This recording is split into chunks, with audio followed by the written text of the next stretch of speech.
Hey, Tara Strong here, and you're listening to the Geekcast Radio Network. Today on episode 60 of the Cinema Geeks, we talk about the long-awaited casting of Spider-Man. We talk about what's next for Vin Diesel, Michael Keaton, and Ben Affleck. We give you our thoughts on Inside Out, Black Sea, Shame, and the original Mission Impossible. And in our main attraction, we discuss the idea of originality when it comes to films. All that and more coming up on episode 60 with the Cinema Geeks.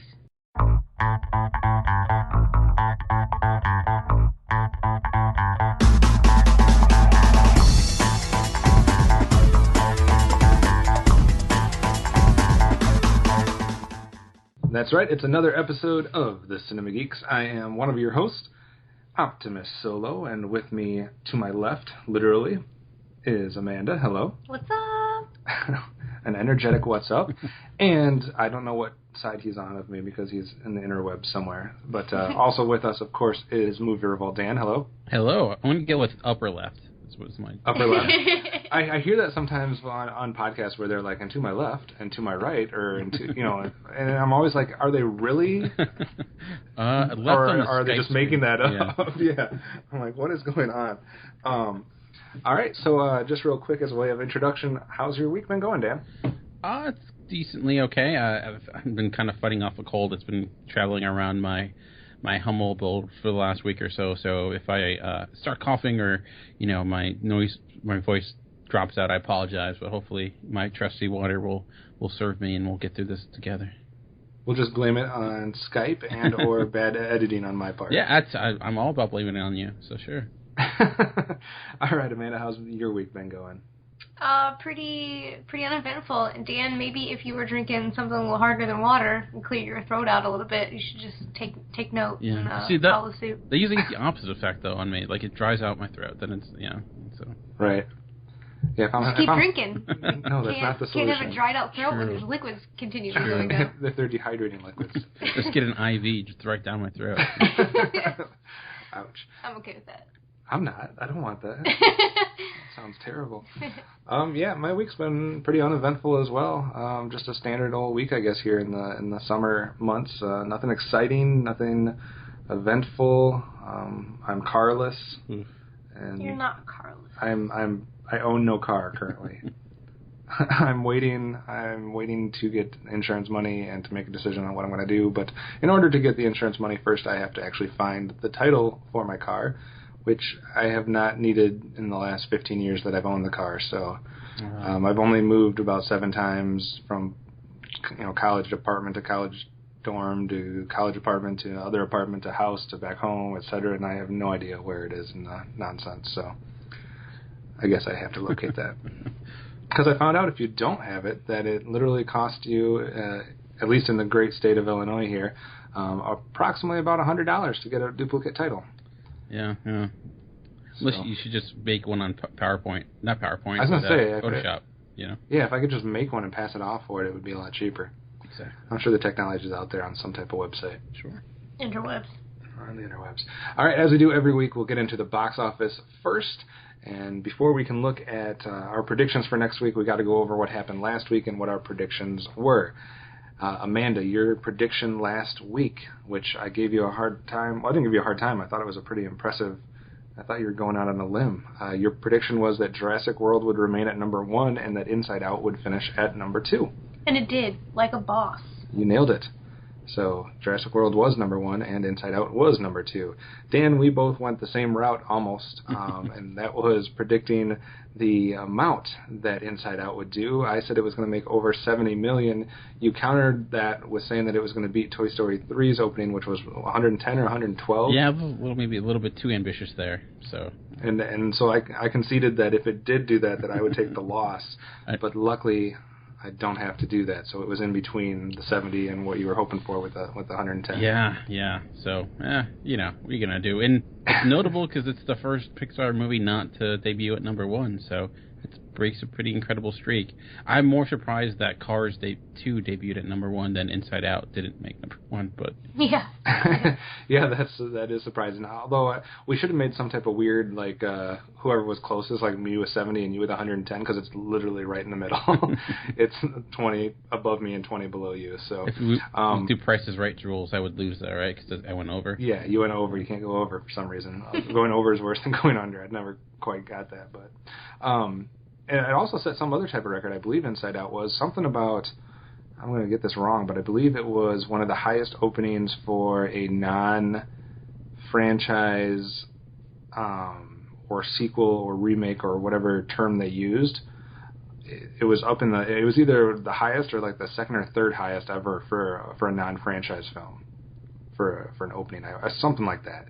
The internet, the listeners can correct me with the erroneous claim I just made, but it made some type of record for a non-franchise film. I don't know exactly what it was. It had to be something about opening weekend, I would assume, or maybe it was just the first day or something. I don't know. But rounding out the top 5, like I said, we had Jurassic World at number 1 with another 106 million. We had Inside Out at number 2 with 90, and then the big drop down to number 3, which was Spy at 11 million. San Andreas with another 8 million. And rounding up our top 5 was another newcomer, and that would be Dope, finishing with a strong finish for number 5 with just over 6 million.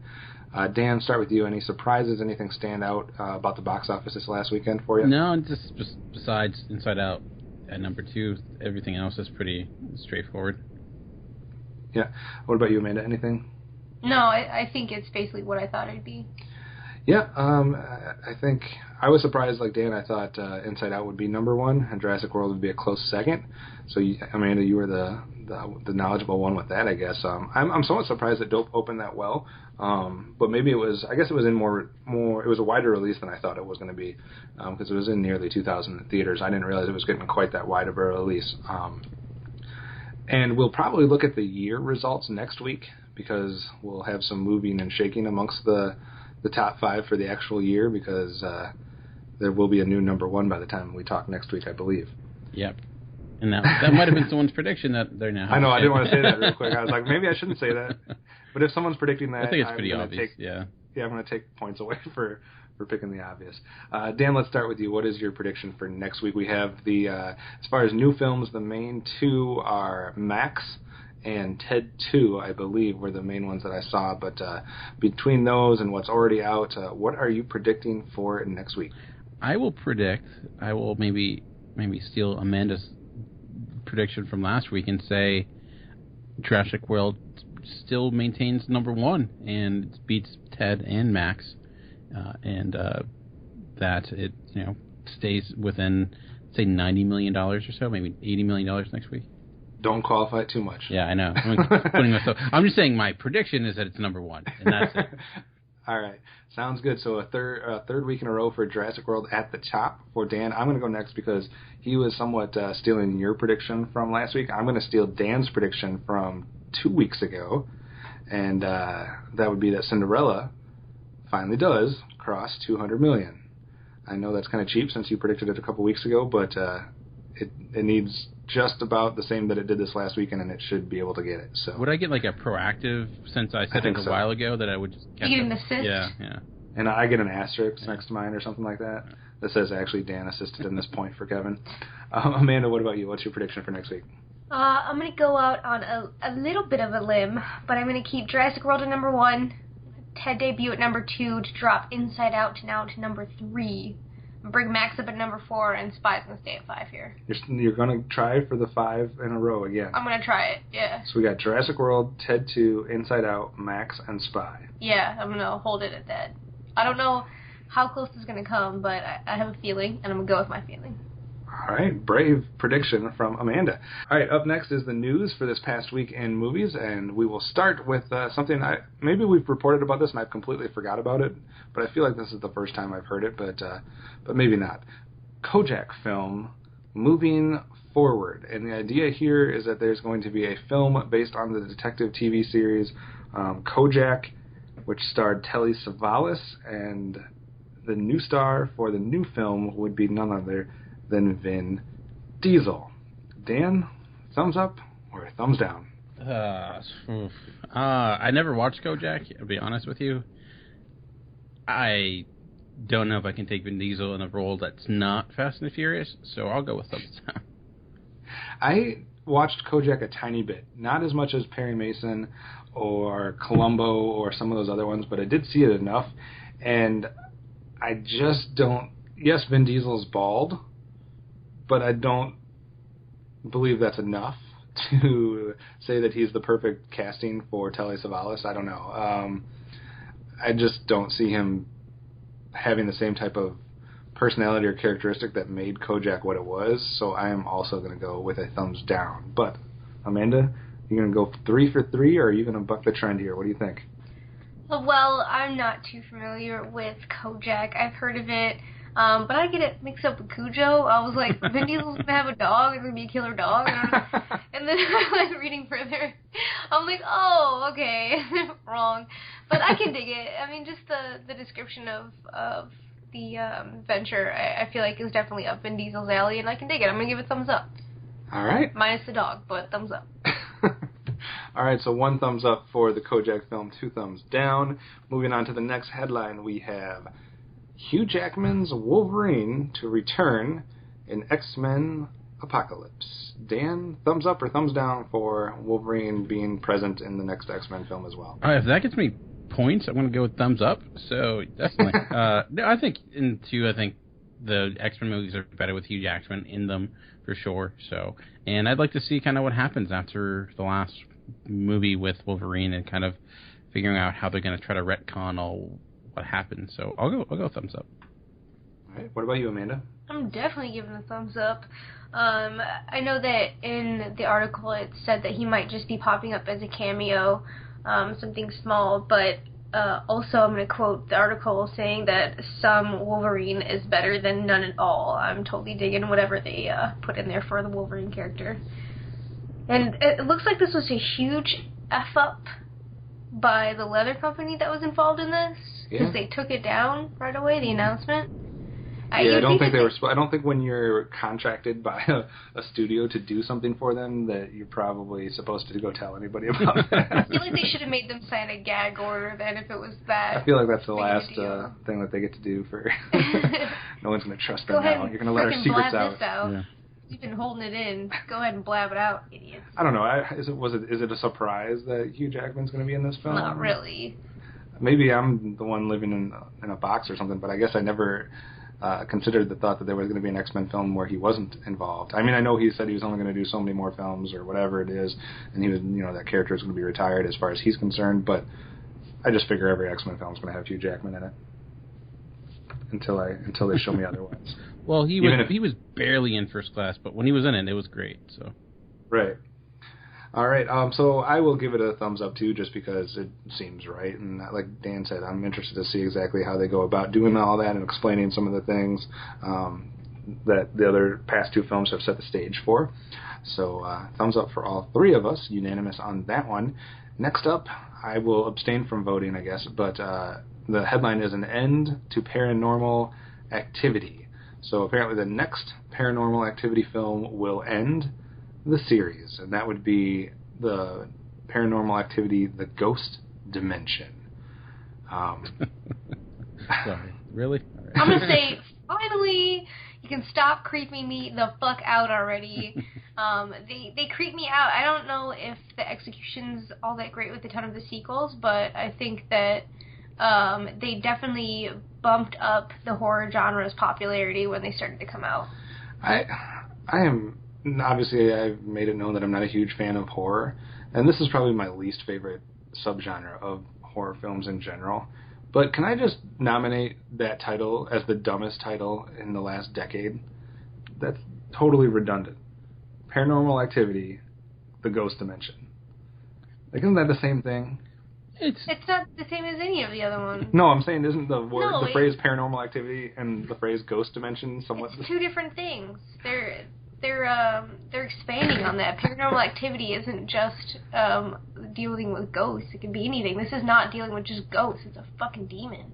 Whoa. This is the reason why I sleep with my Christmas tree on, until March because I'm scared of this fucking movie. Okay. They do make other nightlights, by the way, you know. But it's so happy. It's the happiest nightlight you can have. Yeah, that's true. That's true.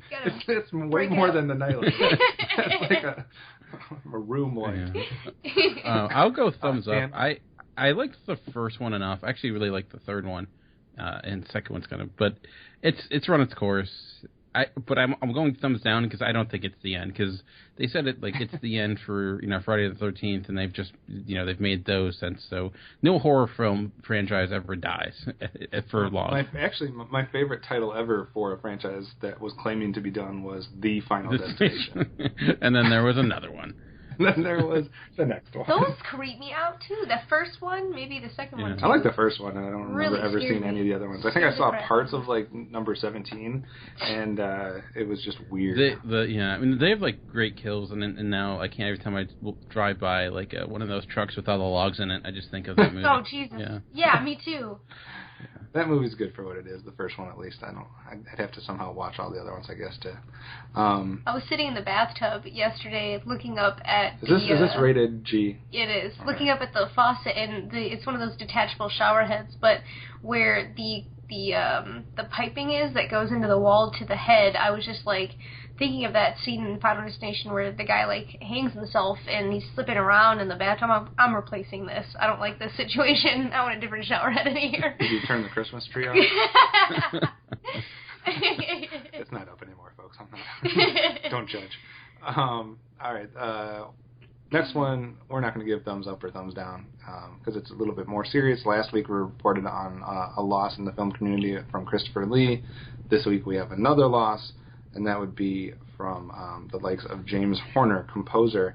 And just wanted to give a second to acknowledge that some of you might be familiar with a few of his scores from such films as Avatar, Aliens, A Beautiful Mind, Braveheart, Apollo 13, Field of Dreams, An American Tale, Titanic. Dan, do you have a favorite of his scores? I know we're not as expert of scores as some of our other podcasting friends may be, but do you have a favorite of his scores? I don't know. It's tough.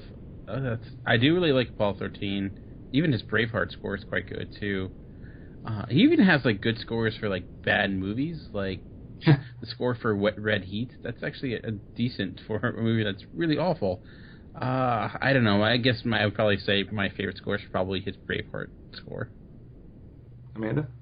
I've seen quite a few of these movies, and I'm not so keen on scores that I can pick them out from any other when just looking at this list here.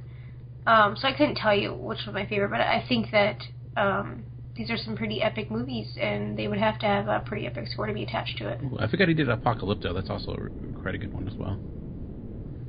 I think for me, I would say anything outside of Titanic. No, I'm just kidding. I just don't like Celine Dion's song. You can't blame that on him though. That's not. I'm going to exclude that. No, the rest of it's fine. I just don't like her. And it's not that I didn't like her or that song. Probably was turned off by the fact that I heard it 700,000 times that year. All I have to say about this is celebrities, people connected to the entertainment industry, please stop flying your own planes. It's not working out. Just please stop. Harrison Ford, knock it off. Just come on. It's the same thing. It's the same type of reaction I have to when you hear about like athletes, like professional athletes that get DUIs. Or beating their wives. No, I'm not talking about that. We're not going that route. I'm talking about DUIs because why would you not pay someone like $50,000 a year to drive you? Or get an Uber, it's like... I just don't get this. Why, if you're an athlete, are you ever driving yourself? Or even if you love cars, what part of you would not be like, okay, I'm drunk, let me have one of 1,000 people drive me somewhere? Yeah. I mean, I know, like, people fly recreational. It's like a hobby. Right. But yeah, it does seem like a dangerous hobby, I would say. It definitely seems like, at least recently in the last, 2 to 3 years, I've heard more about people dying flying planes than I have any other type of recreational activity. And it's not necessarily, I guess, just a recent thing. I mean, there's been a history of famous people dying in planes. If you think about, going back, whether it be John Denver, in all the different JFK. Yeah. So wasn't it a plane crash that killed like all the? They weren't flying their own plane, but the Big Polish Bopper. government? No, the Big Bopper and oh goodness, I'm sounding like an idiot here. The song that The Day the Music Died's about.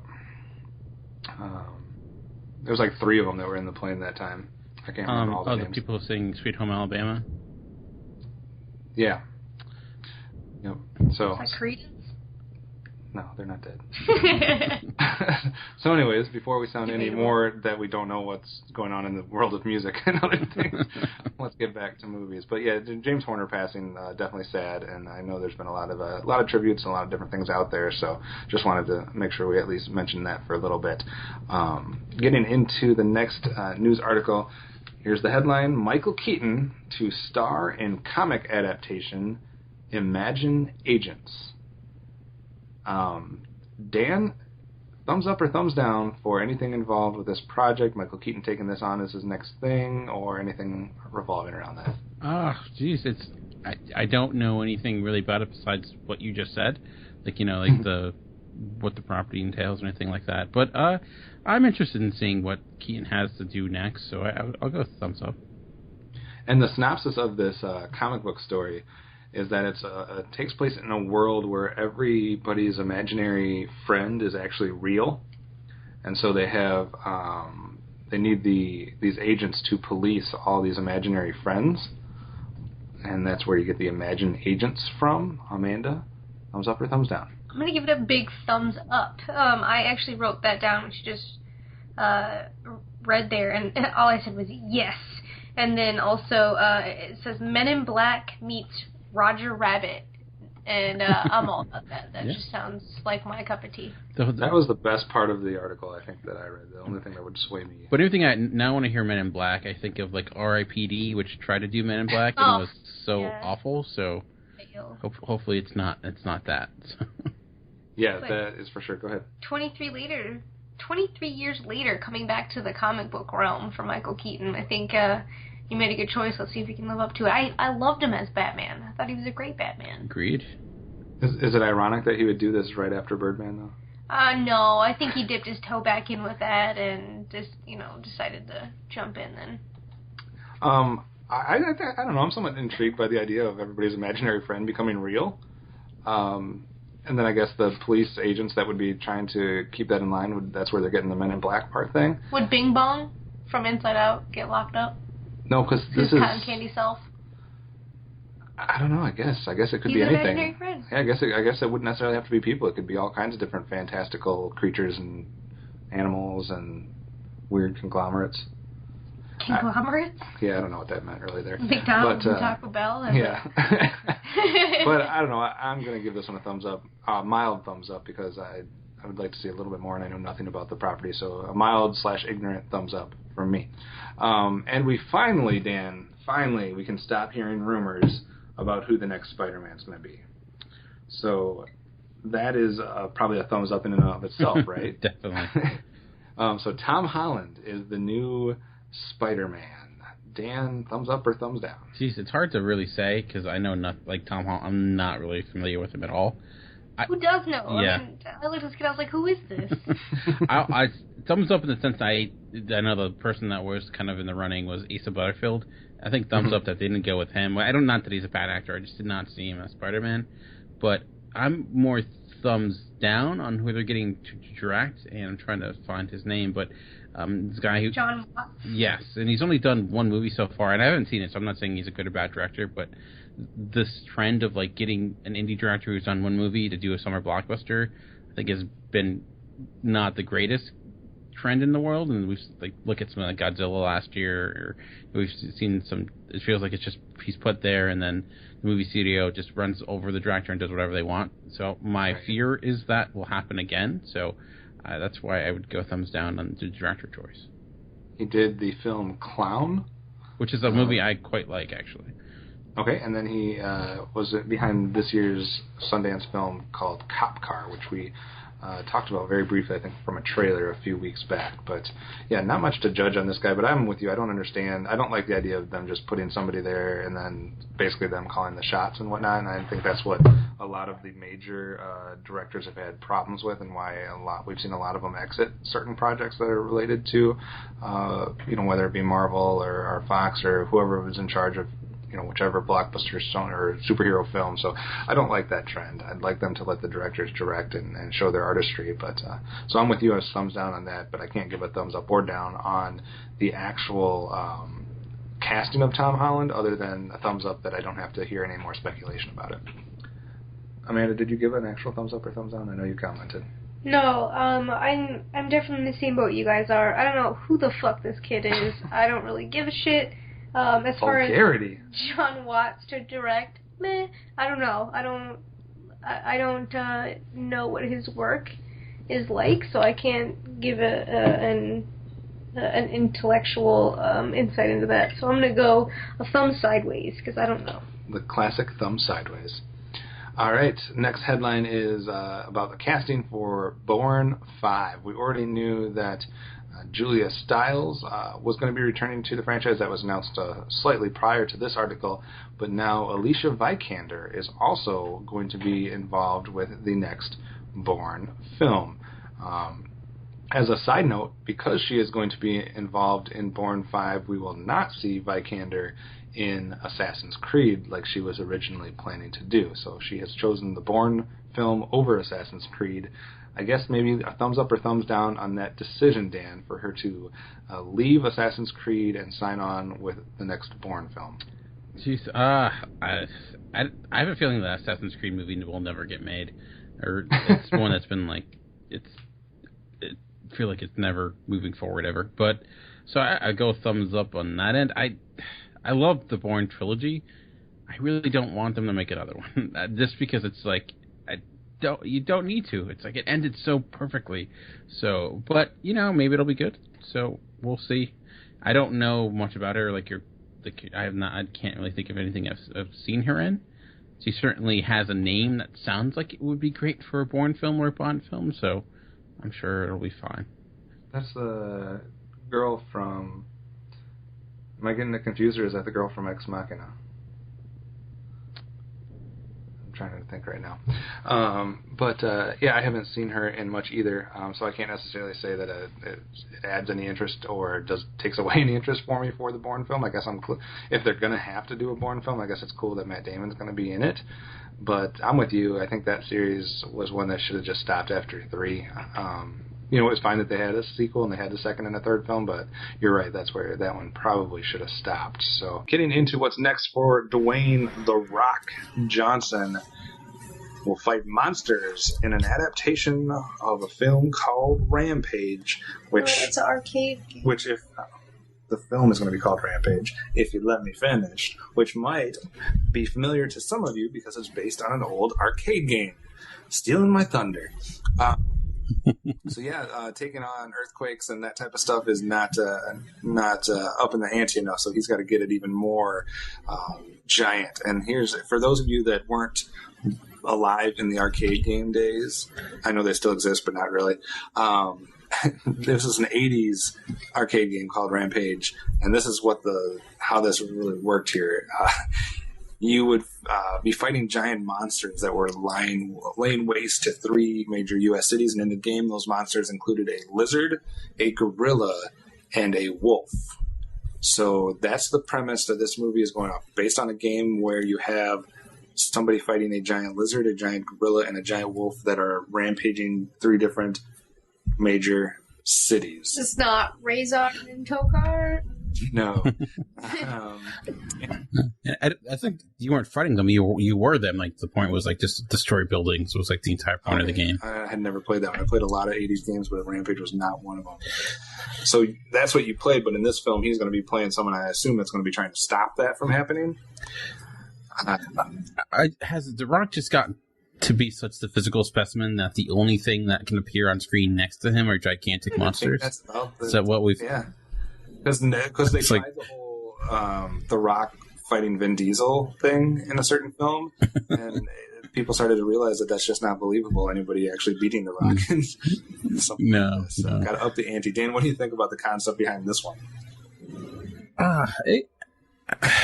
Intrigued, I would say.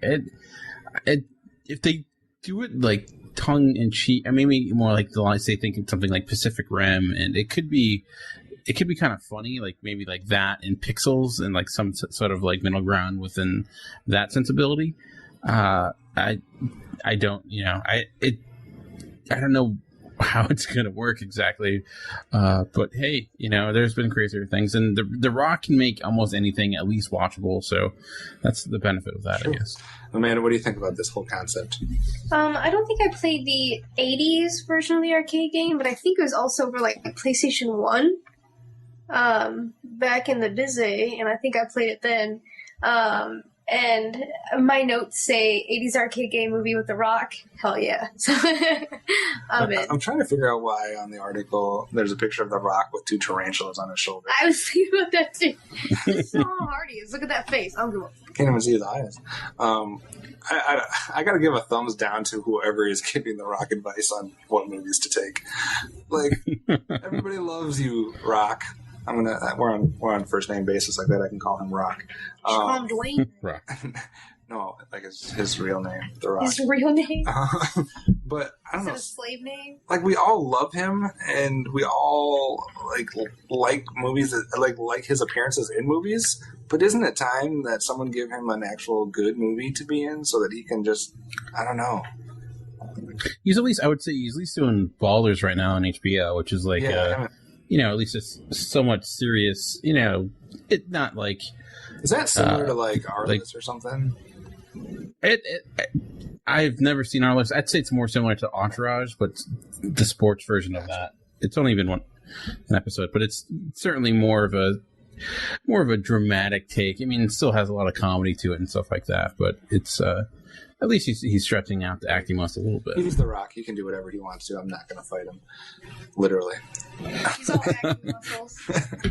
All right. We didn't have enough X-Men with our Wolverine talk, so let's get some more X-Men rumors. The article reads, X-Men and Fantastic Four crossover rumored for 2018. Don't worry, folks, it's not a 2020 rumor. We're only in 2018 rumors right now. So, Dan, the idea, I know we've teased about this and people have talked about it for a long time, but the idea that in 2018, if the Fantastic Four film of 2015 is successful, that it might be setting the stage for a crossover between the two teams. What do you think? I don't know. The Fantastic Four, they have had comics together, but they're often very different. I know this Fantastic Four is certainly not like your traditional, really tongue-in-cheek Fantastic Four, but I have a hard time really having a huge desire in seeing that movie, to be honest. Maybe if the Fantastic Four movie would be great, I think it might have potential being pretty good, but This to me, I'll go thumbs down because I just don't need it. I want these things to be separate. Beyond, I like X-Men being its own thing. Think for me, I would have to be interested in the Fantastic Four to be interested in a crossover between the Fantastic Four and the X-Men. It would be like you telling me that they were going to do this cool cartoon series that was a crossover between like He-Man and the Herculoids or something like that, or He-Man and like Thundar the Barbarian. I'd be like, okay, I care about half of that. Like, I don't know. I have no interest in the Fantastic Four, so maybe I'll change my mind after seeing this next film. But like I said, isn't there enough characters in the X-Men universe? I don't necessarily see a need for 4 more. I mean, I know it's happened in the comics and whatnot, from what I've heard, but there was even a comic. It was like I think it was X-Men 4 or something like that. It was a limited run, and they don't cross paths a great deal. The X-Men tend to stay in their own realm for the most part to begin with. But I don't know. I liked X-Men being its own thing. I don't think it needs to branch out. I'm giving it a thumbs down too. But Amanda, are you different? No, I think I'm gonna give it a thumbs down too. I mean, it seems interesting. I just can't see the mashup being too successful. I like what Dan said about having them separate, and I also like what you said about the X-Men having enough characters. I think that you like something I said. Don't get used to it. But I'm gonna give it a thumbs down also. All right, so unanimous thumbs down for that crossover idea. 2 more news things to get through real quick, and then we'll move on. First, in relation to The Batman, which would be the spin-off film, the solo film coming after the whole Batman versus Superman, Dawn of Justice, whatever we're calling that film still. And that would be the idea that Ben Affleck won't only star in the individual Batman film, but that he'll also be a writer and a director on it. Is that too much Affleck, Dan? He's not going to be a writer. Or, I'm sorry, director, producer, and actor. Too much. Can you really have too much Affleck? I mean, is that possible? Yes, you can. That's the answer. We're giving you the answer on that one, folks. Watch Reindeer Games, and that's the answer. I mean, to be honest, I like Affleck more as a director than I do an actor, and I'd rather him direct than Zack Snyder. Agreed. So, I think he's certainly lesser two evils.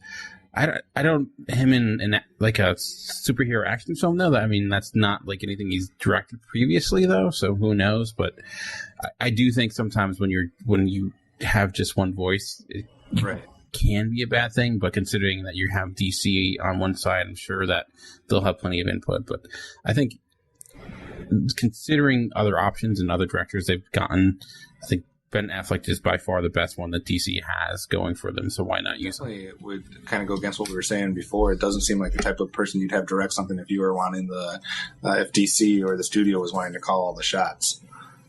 I wouldn't see Ben Affleck as quite someone they're going to be able to manipulate.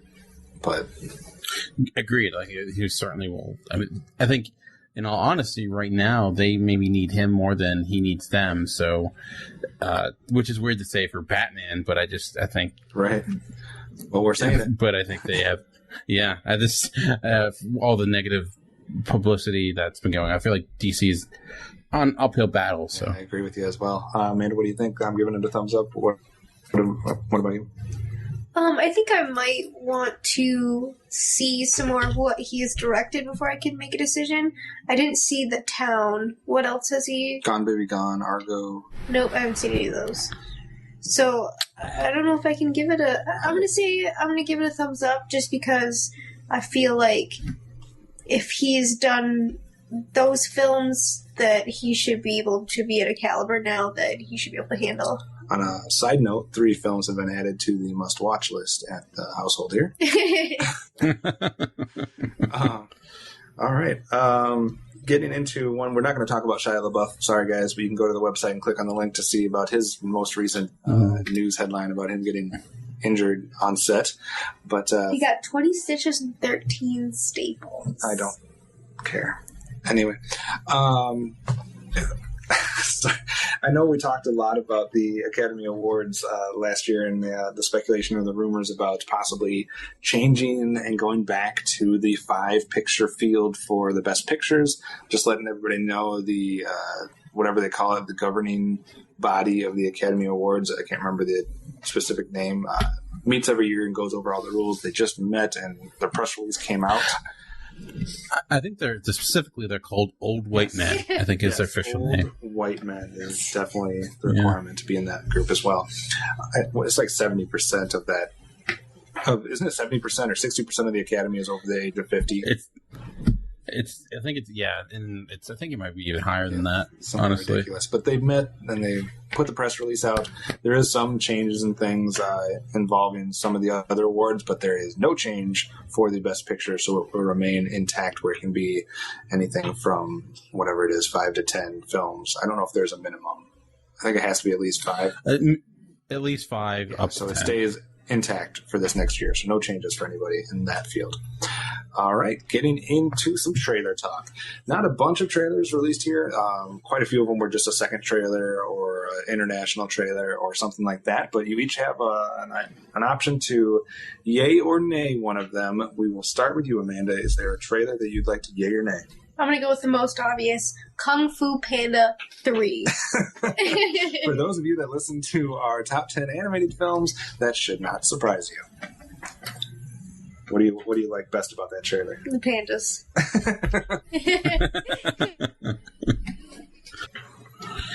There's not a huge amount, to be honest with you, this week, so it's kind of slim pickings. But one it's the third trailer, but we haven't. I think we've talked about it, and so I'll go with a yay, and that's Peanuts. I think it's looking good. It seems a little bit sacrilegious to translate that to like a 3D animated world, but I think they're doing it in a way that's very tasteful to the original and the original art style. So I'm quite looking forward to seeing how that works out. My hopes for that one is that they were able to do what I think that the recent reboot of the first Muppets film did. Not the most recent Muppets film, but the first one, where it was kind of like a harken back to that, but it was like they had the right balance of kind of nods to and respect to what came before it, but it was new enough to make it relevant for like a modern audience. And I'm hoping that's what Peanuts is able to achieve too. I'm not as turned off as I thought I would be by the animation style, given that it is the Peanuts, but it does seem like they're trying to definitely include all the different characters that you know, and but still, like I said, make it relevant for a modern audience. So I'm not against what you're saying there. Amanda, any thoughts on Peanuts? I think that I definitely agree with what Dan said. I think they're keeping it pretty true to form with the style as much as they can, bring it to 3D life, and I'll see it. I like it. All right, so we're talking about all animated films so far, so I will buck the trend, and I will actually go a nay instead of a yay like you guys, because I am Mr. Negativity. And I got to go with a nay for this film entitled Dragon Blade. The fuck? Okay. Dragon Blade and Jackie Chan, like, that makes perfect sense to me, and I wouldn't have even thought about this film. But then you connect the names Adrian Brody, and then you start watching the trailer, and John Cusack shows up. What a huge part of it. He's not just some side character. They seem to have equal screen time here. Those are probably two of the last people I would ever come up with to be in a movie with Jackie Chan entitled Dragon Blade. I can give Adrian Brody a pass, because, I mean, he's in action films, he's done some cool stuff, but then John Cusack? I even like John Cusack, and this is ridiculous. I asked Amanda, I was like, were Keanu Reeves and Nicolas Cage busy? Yeah. So I don't know what you're doing, people behind Dragon Blade, but this is a thumbs down. What was that movie that we just saw with Hayden Christensen and Outcast? Yes. This is going to be worse than that. Yeah. Dan, what were you saying? I'm saying because John Cusack is a guy who's always John Cusack. So not only is it an action film, it's a period piece. So it's just like, is he supposed to be like a time traveler that acts like he's from the 1990s? Because it's kind of what he is acting like. I was waiting for more people to show up and for it to be like the Expendables of this type of genre. Have everybody, Keanu Reeves, Nicolas Cage, like everybody show up. Steven Seagal, maybe. I was waiting for the boombox to be raised over the head, personally. Gosh. But yeah, I don't know. This seems like direct to Mystery Science Theater 3000 material to me, so I will give a nay for that one. There is some other trailers available on the website that you guys can check out and give us your thoughts on. Sicario, Dark Places, Daddy's Home, starring Will Ferrell. Nice. The Final Girl, a new international teaser trailer for Macbeth. The aforementioned Paranormal Activity, The Ghost Dimension, as well as a new international trailer for Trainwreck, a second trailer for Hitman Agent 47. Amanda, I can't believe you weren't talking about that one. That was going to be my next one, but I had to go with the Pandas. All right. I'm super excited about Hitman. And Mastermind, starring Zach Galifianakis. It grazed my biscuits. So those are all available on the website. You can click them, listen to them, watch them, and then tell us which ones you're most excited for. We're going to take a quick break. When we come back, we'll be getting into our thoughts on originality in film, a little discussion there, and then we're going to get into what we've been watching, including a few things about Inside Out and The Black Sea and some other our homework assignments from last week, Shame and The Way Back. So a lot to talk about. Hopefully you'll stick with us. We'll be right back after the break. After these messages, we'll be right back. Hi, this is Greg. This is Chuck. And this is Dan. And we are Talking in Circles. Because the world needs another podcast, we are here as Geekcast Radio's newest edition. And as the title says, each week we get lost in conversation about a wide range of topics, including movies, comics, games, art, TV, and even occasionally sports. We play games and discuss pivotal topics like who would win in a fight, the Kool-Aid Man or Tony the Tiger, and examine the hot button issues of the world of geekdom. We keep things fresh by taking timeless topics in new directions. We are simply three friends having a fun time talking about life's most fascinating foibles. Stay connected with us every Tuesday on iTunes or at geekcastradio.com.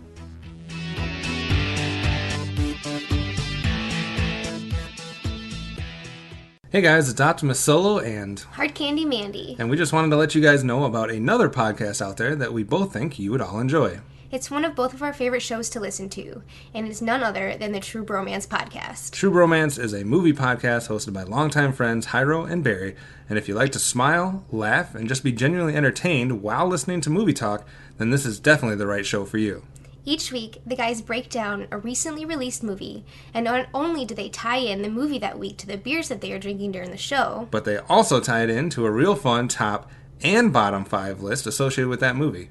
It's a blast hearing both sides of these lists, and it definitely makes them unique amongst all other movie review podcasts. So we definitely want to recommend all of you guys to go check out their show. Just search out the True Bromance Podcast on iTunes, Stitcher, and all other podcast platforms.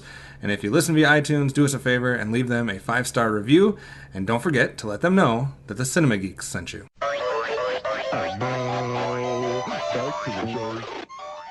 Thanks for sticking with us. It's time for the main attraction here on episode 60. And like we said, every once in a while we will be doing some just regular discussion pieces. We did one a few weeks ago.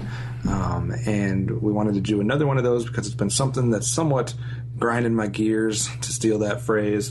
But it's a rant I was going to have in some way, shape, or form, so I decided why not do it somewhat in discussion form and keep it civil on here on the podcast today. And that's all about the originality aspect when it comes to film. And it's probably one of the most common things you hear these days on movie podcasts, in reviews, or whenever I hear anybody talking about movies. And this goes from cinephiles, from movie buffs, to just the casual movie fan that I run into at work, or outside, at the home, or with friends, or whatever.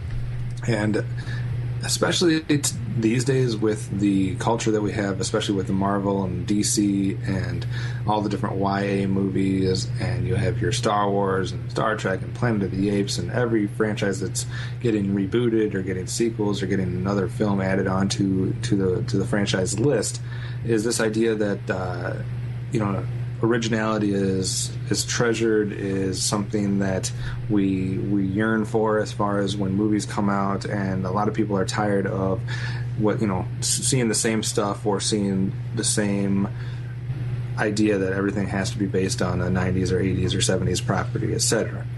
But before we get into that, I just wanted to get your guys' general take on the idea of what makes a film or an idea original. Because maybe I'm in the minority, but those arguments to me and what everyone's saying, although I see the point that they're making, I don't know necessarily if I agree with how they're defining things. And I wanted to get your guys' take first. So Dan, what makes a film or an idea original?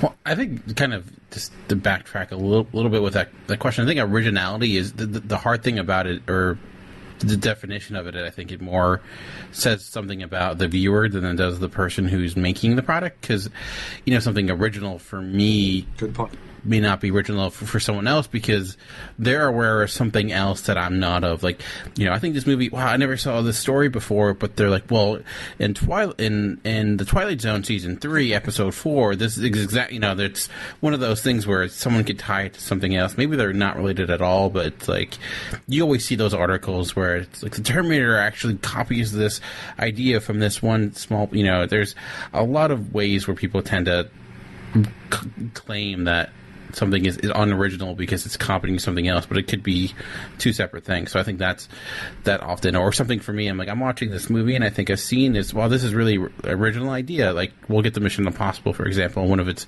most iconic moments is actually very much an homage to a classic film. When I saw it the first time, I had no idea that was the case, so it was an original scene for me. So I think it's a hard thing to come up with because it's hard to. It's all about your background, so perspective definitely. It can differ, yeah, and your perspective. So, but I think what makes something original, if I was it to, in the broadest sense, is two things. It's elevation and innovation. I like where elevation is in taking. Not necessarily. It's taking something that has maybe been done before, and we're currently doing Quentin Tarantino retrospective right now, and I think this is something that certainly applies to him, where he takes bits and pieces of things and movies and tropes that people are well aware of and makes it into something more. And by doing a variety of different things, better writing, direction, what have you. So there's originality in that aspect. So even though a lot of the pieces, like, something like Kill Bill, there's certainly homages there to a lot of things, but he's elevating it to another level. So there's originality there. And then innovation, doing something that has not been done for whatever reason. A movie that comes to my mind is like Gravity, right? Where you have to literally invent technology to make that movie work. I mean, that's the most extreme examples. It could be something simple as innovation in the sense of how stories are told. Like, stories are told in a three-act structure, so I'm going to do something that's unlike that and not like that, like the Tree of Life or something like that. So I think those are the two key elements in making something original. What about you, Amanda? When you hear the term original when referred to a film or whatever, what do you think qualifies a film or makes something original versus what we'll get into and what makes it not original? I think my opinion lies in the same vein with Dan as far as I think a film can be original if it's a revolutionary, and maybe if like it's cinematography like Avatar or something like that. But I think it also can be original if it possesses ideas and questions that really haven't been brought to light. But I feel like same going with what Dan said is these films tend to ignite those ideas and questions within us, and it's all about perspective in that sense. And I would agree with a lot of what both of you guys are saying, and you guys made it sound much more intelligent than I'm going to be able to make it sound. But I think my issue is not necessarily with... I think people know, like when they're asked, I think they know and they can come up with good answers like you guys just both did to that question. My problem is I think there's way too many other things that are getting labeled as unoriginal just because it seems like it's an easy claim for someone just to throw at something as like a critique or as like a part of their review or whatever on a film. And I guess that's what kind of drew me to this idea was the fact that I just think it's being used. Dan, you had I don't remember if you had a written piece or if it was on a podcast, but a year or so ago about the term overrated. And it was both. I cheated myself and I did it. Gotcha. I did it for, yeah. But I mean, I think similar to that, like it's a term I think that's just being used way too haphazardly and way too much. I guess your term was more, your argument was more that it was a term that shouldn't be used and doesn't really make a lot of sense, which I get. But in a similar way, not that this isn't a term that. It is a valid term and it does exist, but I just think it's being used too much, and I think it's being used too much in just very careless ways. And that's why I wanted to kind of get into a little bit more, not just what our definitions of original were, because I think we all have great definitions for that, but what makes these other films not original in certain respects, and where's the line between what something that some people can claim is original and then something that they can critique as not original, and that's why they're writing it off. So getting into a couple examples here, first of all, does being a sequel or a part of a franchise or a reboot or a remake or a launch of a property that existed in another medium, whether it be cartoon, TVs, comics, novels, whatever it is, does being based on a known property automatically make something unoriginal, Dan? I would say automatically no, and I would also argue that there's two aspects of that, in the fact that being original doesn't necessarily equate to being good. Right? You can be original because my film is of like watching a wall, literally watching paint dry for 2 hours. It's an original idea because it's bad. Because it's terrible. Yeah, and I think you can necessarily be. A movie can be, quote unquote, unoriginal or cliche or maybe, within a genre and still be good. And you say, it does, if it's based on a certain property, isn't necessarily unoriginal. And I would know, because I think there are facets within any movie where originality can take place, and I don't necessarily think that it's necessarily being original is a precursor to making a good movie. Because thinking something like the person that always comes to mind for me is John Carpenter, and there is a lot of originality in what John Carpenter does. Like, no one does what John Carpenter does. He has his own thing, but even he made a remake of a film called The Thing. Took a previous property, maybe not all that well known, and made it into something, again, the elevation into something much more than originally was. So I don't think necessarily, I think you can take something, or thinking something like Judge Dredd, right? The movie from the 90s, which was not that good. Watch your mouth on that one. I love that movie. Okay.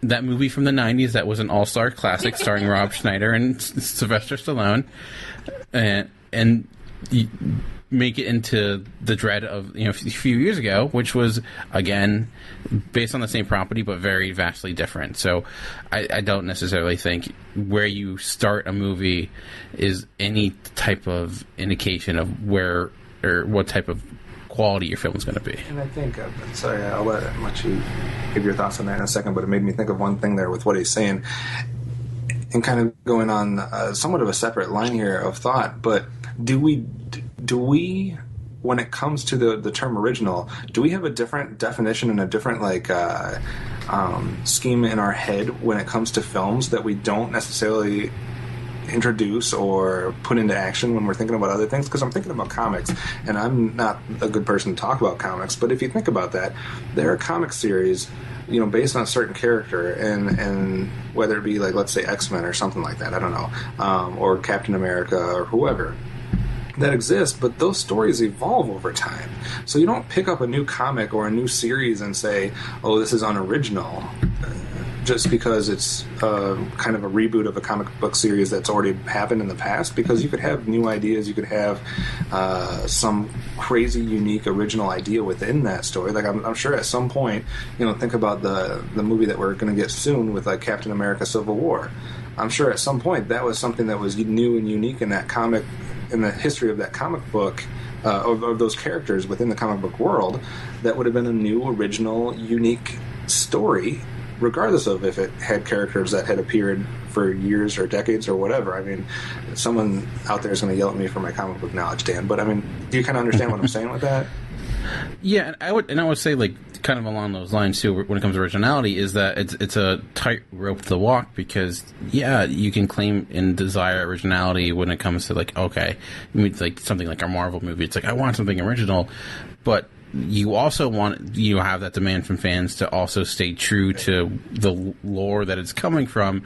So even within what you're creating, there's a box that people want you to fit in. Like, you can make an original Captain America movie by giving him, like, the ability to travel through time and have him drive a DeLorean. Yeah, maybe not. It's original for Captain America, but not necessarily maybe a good movie. So I think we can get caught up too much on the fact that, this is something that's familiar, because I think there is a talent and there is an art to taking a formula and making it work, and making it, and it's the tweaks, or maybe doing that formula just really well. So I don't necessarily think that necessarily discredits a movie just because it's necessarily formulaic, which is, I know it's a bad word we tend to use, but if that formula is good and it works and it's effective, I think it's okay. Yeah, I agree. Amanda, what do you think about the stuff we've been talking about recently, as far as dealing with franchises or films that have existed before that are being rebooted, and the idea that those could or could not be original ideas? Well, I mean, I think it's incredibly easy to become bored with things because of their lack of originality. I think that distaste is valid, but I think that you can truly enjoy something that's also completely unoriginal as well. And I don't believe that sequels or prequels or reboots can't be original in their own right. I think my example would be the Underworld series. if you look at Rise of the Lycans, which is the prequel, I think it was really well done. Because it did something that was different from the first 4 films. And also, if you watch this series in its entirety, you see this growth and this development through the movie and how the story is morphing into something that is completely new entirely. I think it's possible. And you brought up one example. I wanted to bring up an example from this year, since it's stuff that's fresh in people's mind and stuff that people are talking about. But I don't want to use the same film that I was thinking about using as the first part of my example. So let's combine last year and this year here. And the idea here is, well, I'll use the example and see if I can make it work. But take Avengers Age of Ultron from this year. All right.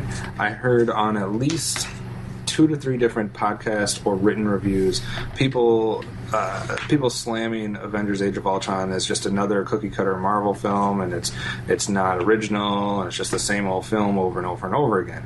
And that was a lot of the reason why people graded that film pretty low in comparison to take something like Cinderella from this year, which everybody gave really rave reviews about. It's scored really well in most circles, and the praise for that one is how effective and how perfect an adaptation that was to the comparison was taking an animated film and almost perfectly just creating a live action of the exact same thing that existed in the animated world. So why?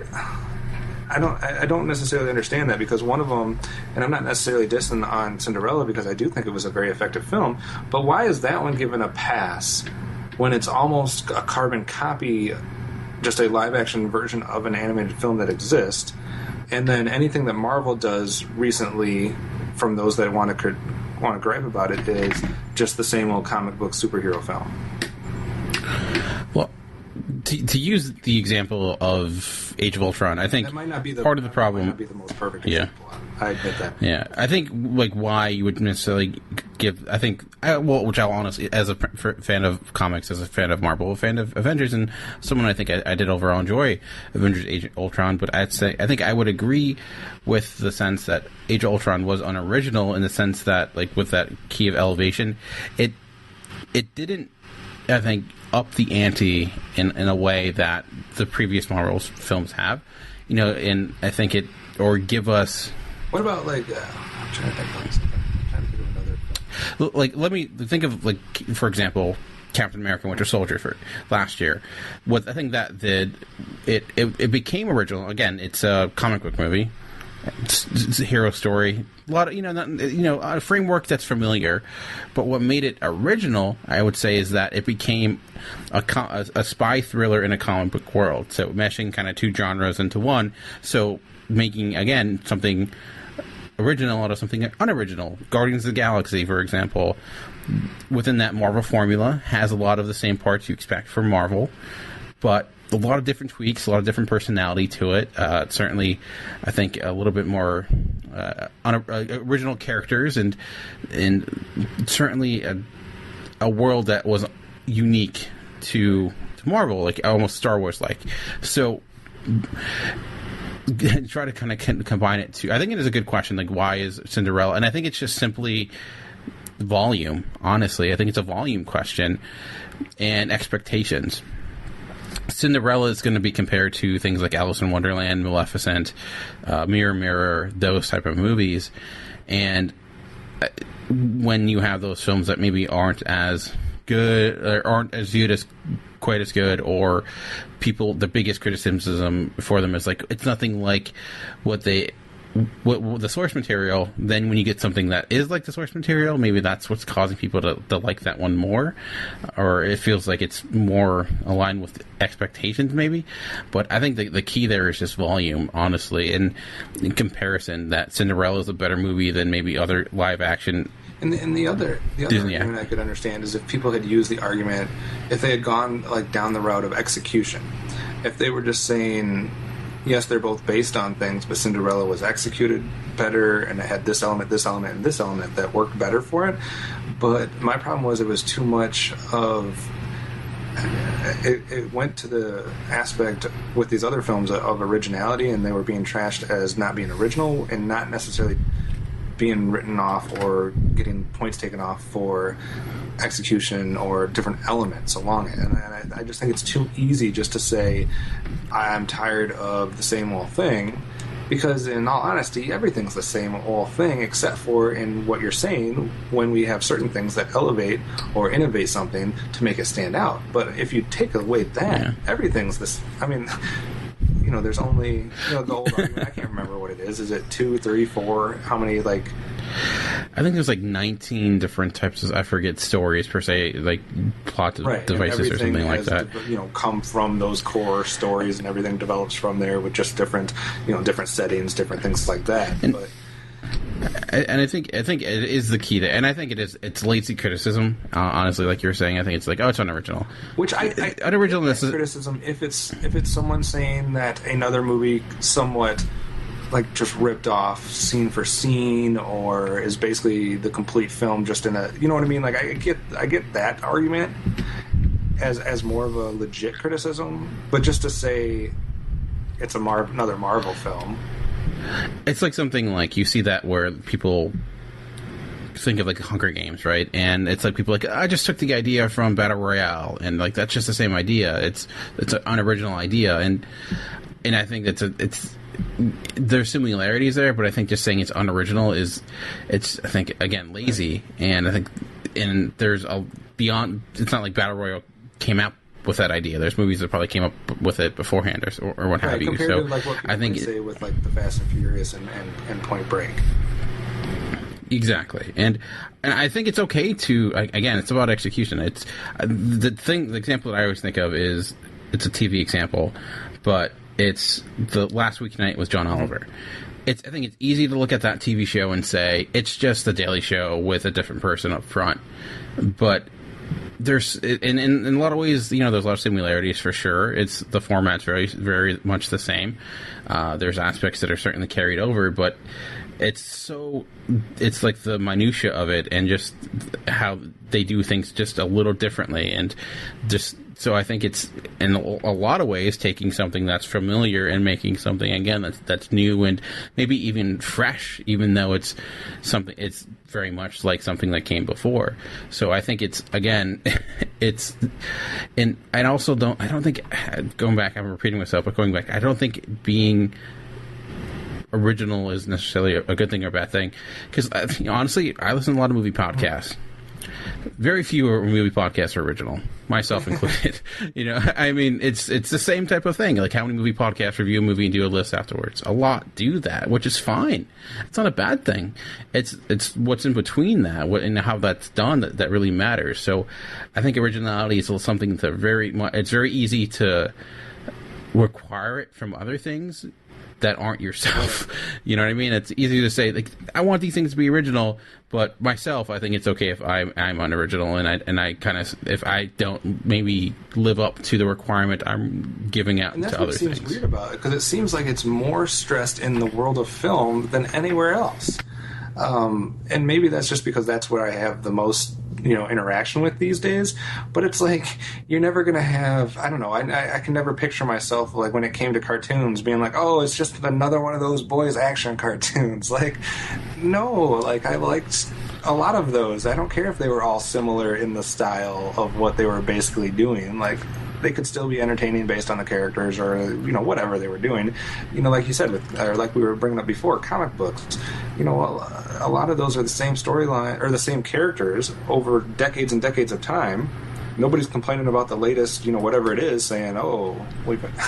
I would say, I would say it. I think that's more about the community that you're in, because there are a lot of complaints when it comes to comic books, the originality and repeating stories. I mean, Marvel is notorious. And that's why there's a huge movement with Marvel right now to completely reboot their universe and stuff like that. So I would say that those comic books are maybe a little bit more akin. Complaints are, I don't know if you have that. When it comes to the latest sitcom that came out, like, oh, it's just another sitcom. They all. I mean, I think there are certain you'll have ones that are like, oh, this is just like Friends or like whatever the hot sitcom of that time is. Like, I know a big thing people get sick of now are like mockumentary sitcoms and like, oh, it's just another like Office wannabe or something like that. And when Friends was popular, or whatever else, when Mad About You or Friends or King of Queens was popular, was anybody like complaining and being like, oh, we saw this with The Facts of Life and Who's the Boss and Family Ties and all these other ones? I just maybe that's because I was young and I wasn't exposed to it, and it was before the interwebs. I don't know. That's before everyone had a Twitter account that could review a movie. Shut me out. But what do you think about some of the things that we brought up? Well, there's really not much more for me to add. I think everything that you've been saying so far has kind of been right in line with my own opinion. As far as Avengers and Cinderella goes, I think you guys are right. I think they both capitalized on an idea that had already been made a reality in film, but they both also did a really excellent job of executing their stories with bits of their own uniqueness thrown in. Yeah, and I think Dan hit it on the head, and kind of what I was trying to get out of this is, I'm going to call everybody out that listens to us and that does reviews or does podcasts about movies, and I just stop with lazy criticism by just blanketly using the term original as a derogatory term for how you're going to review a film. Give me something more than that, because unless you're saying it's a blatant ripoff scene for scene of something else that exists, I don't care about the original argument, because like Dan says, it doesn't mean it's good, it doesn't mean it's bad, and even if it, like I said, even if it is a takeoff, even more so scene for scene, if it's done well, who cares? Yeah. I mean, I will say that, like, if you are within a certain, we're talking about Marvel, so I'll keep that like in that same reign. I think there is a certain responsibility if you are making a movie like that, if you are making an Avengers or something like that, that knowing you have this series is that you should be trying to keep pushing it forward or doing new things. And when you don't, I think you should certainly be called out on that. And like, I understand the argument of the Marvel formula and being kind of tired of it, because I get that, where it's like, okay, it does seem like we're not getting. Like, what's the point anymore? Like, how many times can you do something at the same time and still get the same effect of it? Like, like even me as a person who loves comic books, I do too can see getting tired of comic book movies, because there's only like, is there any further things we can do? But then something great will come out, and then like, oh, okay, definitely. So I just don't necessarily think that the criticism should stop at just being, oh, it's bad because it's a Marvel formulaic movie. I want to know like why that formula is bad. And if it's not a formula you don't like, which is fine, right, like then it's like, why go see a movie you don't want to like?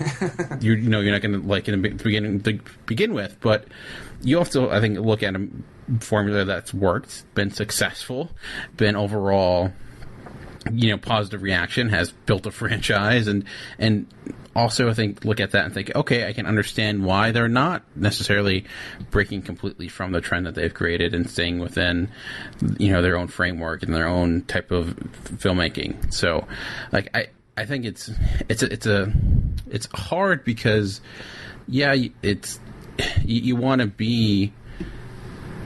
give people something to talk about. You want to give people something to enjoy, but you also don't want to turn people away by getting something they don't like, or right. And every time Marvel's taken a chance, and a lot of times they've taken a chance, it's not worked out, in the sense of like the Mandarin reaction for Iron Man 3, or when they've really tried to twist things. That was a great and go something that was somewhat unique and somewhat original within that. It wasn't the cookie cutter, it wasn't the structure, and people flipped shit. Yes, exactly. So I think it's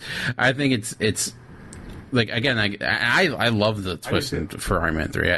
I think it's great, because I think the Mandarin's an awful racist character. But that's besides the point. But I don't know. I like genre movies, and I think making a genre movie, sometimes you have rules you go by, and maybe you play with those rules and make something cool and unique. Right. And maybe sometimes you're just like, yeah, this is just a cool thriller, like Taken. You know what? It's not winning any Oscars. It's nothing necessarily new for that genre, but it's a good actor, well staged set pieces. Right. I'm okay with that. Well, it's like what you said, and you know, I've been one of the biggest champions of the new reboots of the Planet of the Apes films. Those are, you know, obviously those are takeoffs of the 70s films, and, you know, completely taking some elements straight out of that. But what you said in your first statement, it elevated it. It had some innovation there with what they were doing there, and it made it a great movie for me to watch. Is it going to win awards for, like, Best Picture? No. I mean, it might win some visual effects and different things like that. It should win some visual effects awards, but then it doesn't, and then you wonder why, and you're like, how is that even all right? Circus when it comes, well, old white men hate Andy Circus. But, you know, I mean, that's just an example. It's a completely based on a property, but it elevated it, it innovated it, and it was a good, successful, entertaining film. So, Amanda, any last thoughts? No. Dan, anything you didn't get to bring up that you wanted to? No, I feel like I've been rambling, I will say I just think be careful about I'm good. using that as your critique about a film. And I think we all have those things we use. Yeah, like it's just and you know, doing reviews is hard. So it's like it's easy to get caught up on something, or, you know, I think honestly a key to reviewing movies, it's been kind of a blessing in disguise for me, is just being able not to see everything. Is that I only see things I want to see. So it's making seeing movies so much more enjoyable. You've got the magic back in watching movies. Yeah, and also, like you said, be careful. If you are going to use that argument that you want original things and you want unique things, don't freak out every time they do it, because that's just going to make them not do it, and they're going to stick to their guns. So, all right, let's get into a few things here with what we've been watching. I have not seen hardly anything because we have been on a marathon binge-worthy go through of the Game of Thrones. I am into season 3, halfway through season 3. Everybody dies. That's what I've been told. So I've been spending a lot of time trying to catch up with that. So we've watched a season and a half in like the last 2 weeks or so. So we're trying to catch up. Amanda's current; she's seen all the new ones as well. But she's being like that. She's being a gal and rewatching the other ones for me so that I can catch up. I wanted to go back and rewatch those because it's like, now that we're in season whatever, I don't remember anything. She just watched from one of the season episodes the other day and was like, I don't remember any of this. Yeah, I think I watched it really too fast. Or what, but I'm like, I don't remember any of this. I'm glad that we're watching that because I would not have remembered. So, Amanda, let's start with you. What's one of the films that you saw this last week that you'd like to bring up outside of the two that we saw together? I've been on kind of a rewatch kick just to see how my tastes have changed, or I love to pick up things in movies that I didn't see before. I get a real kick out of, why didn't I see that the last time I watched this, or just gleaning more from the experience of the films. And I think one of my rewatches this week has been one of my favorite in the weeks leading up to this, and that's The Cell from 2000, the sci-fi thriller with J-Lo, Vince Vaughn, and Vincent D'Onofrio. You haven't seen this, have you? I think I don't know. Have you seen this, Dan? I have not. I know. Yeah. You would have thought those names would have been enough. Yeah, I absolutely love this movie. I think it's really akin to Seven, but it takes it up a notch. Whoa. If you can imagine that. I love how this movie is executed, and the premise, the idea behind it. I love all the characters. I get completely vested in all of them. I've seen this movie probably 3 times now. That's not a lot, but I mean, as far as rewatchability, I like to revisit this. And a lot of the shots are based on famous artwork and paintings. There's even one by H.R. Geiger. It's called like Shot. I don't know. It's like a German word. But there's also a famous horse scene that I won't really get into. That's also based on paintings. And I think that as far as the characters go, J-Lo, I think this is one of her best performances, if you can call it that. J-Lo acting, I think she can do okay. I think she's nothing that blows anything out of the water, but I really, really liked her in this film. Also, Vincent D'Onofrio on his creepy kick with the Daredevil villainry that's been going on Netflix. I liked how it kind of mirrored this, so I could see him in another bad guy role. He looks so creepy. He is the epitome of serial killer. He's got these really intense piercings for suspension, like body suspension all over his, his back and his arms. These like huge metal hooks, and he suspends himself. And it's really funny seeing him so skinny and like buff, because he's kind of tubby now. So it's really, really cool seeing this performance. He was amazing in this film. It's just also super duper hard to take Vince Vaughn as a serious detective in a film, but I think he did a really great job of it. It was not... Really? After your rewatch of The Lost World, it's... Hey, Vince Vaughn's in True Detective now, and he's actually been pretty good. He's pretty good in it. I think this movie is one of the most visually striking films. I think it reminds me a lot of What Dreams May Come with Robin Williams, some of the scenes. And the costumes are just ridiculously amazing. And I even read some trivia on it where J-Lo wanted her costumes to be comfortable, but because her character... That sounds so like her. Sorry. Because the costume designer kind of advised her otherwise, because of her character is tortured in this film, and so they wanted some of her costumes to be very uncomfortable. So you kind of see this, I don't know, what do you call it, like a dichotomy, where when it's her choice on her terms, things are very flowy and not constricting, but then when she's in this other, we're just going to call it a realm, where she's in the actual mind of a serial killer, how much different her costumes are in relation to what she's going through. It's really awesome. And what score would you give The Cell? I'm going to give it an 8 out of 10. What year was that from? 2000. All right. Dan, what do you got? I actually have not watched a lot myself, but I did catch up with a few documentaries, and one was actually a trilogy of documentaries, and it was the Paradise Lost trilogy. And I didn't like it because it was super unoriginal, and it had no originality whatsoever, and it was unoriginal, and three documentaries. That first one started in the 90s, then another one in 2000, and then the latest one in 2010.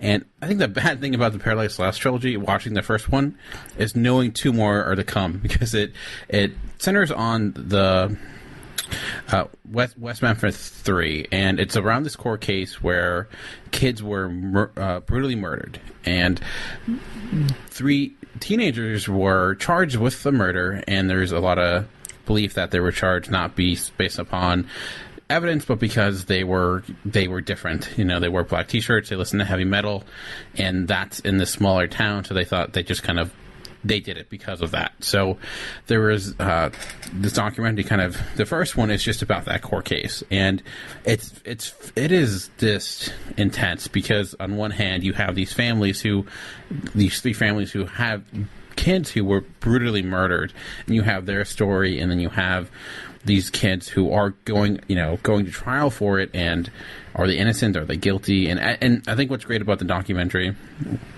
it just presents this story, and there are, it sounds weird calling them characters, but in a way there are like intriguing characters, really intense interviews, and it is a 90s documentary produced by HBO, so the production isn't all that great, but it's interesting seeing these films because you both see the technology advancements with documentaries, and within technology itself, because it's like the second one gets into a lot of the reaction to the first film and use of internet web pages, and seeing them create a web page from the 1996 it's just kind of funny seeing that. But I would highly recommend the trilogy. It's currently on HBO. I think you could probably watch just the second and third one, if the first one just to turn off, since it's, picture quality isn't all that great. It very much looks like a TV documentary, but I think the story's still there. So I dig it quite a bit. If I was going to give a score to the overall documentary series, I would give it a 9, because I do think it's one of the better ones, and it came out, I think it's one of the biggest name documentaries in the 90s for sure, and had some of the biggest influences in a lot of ways, because it did cause like its own little movement.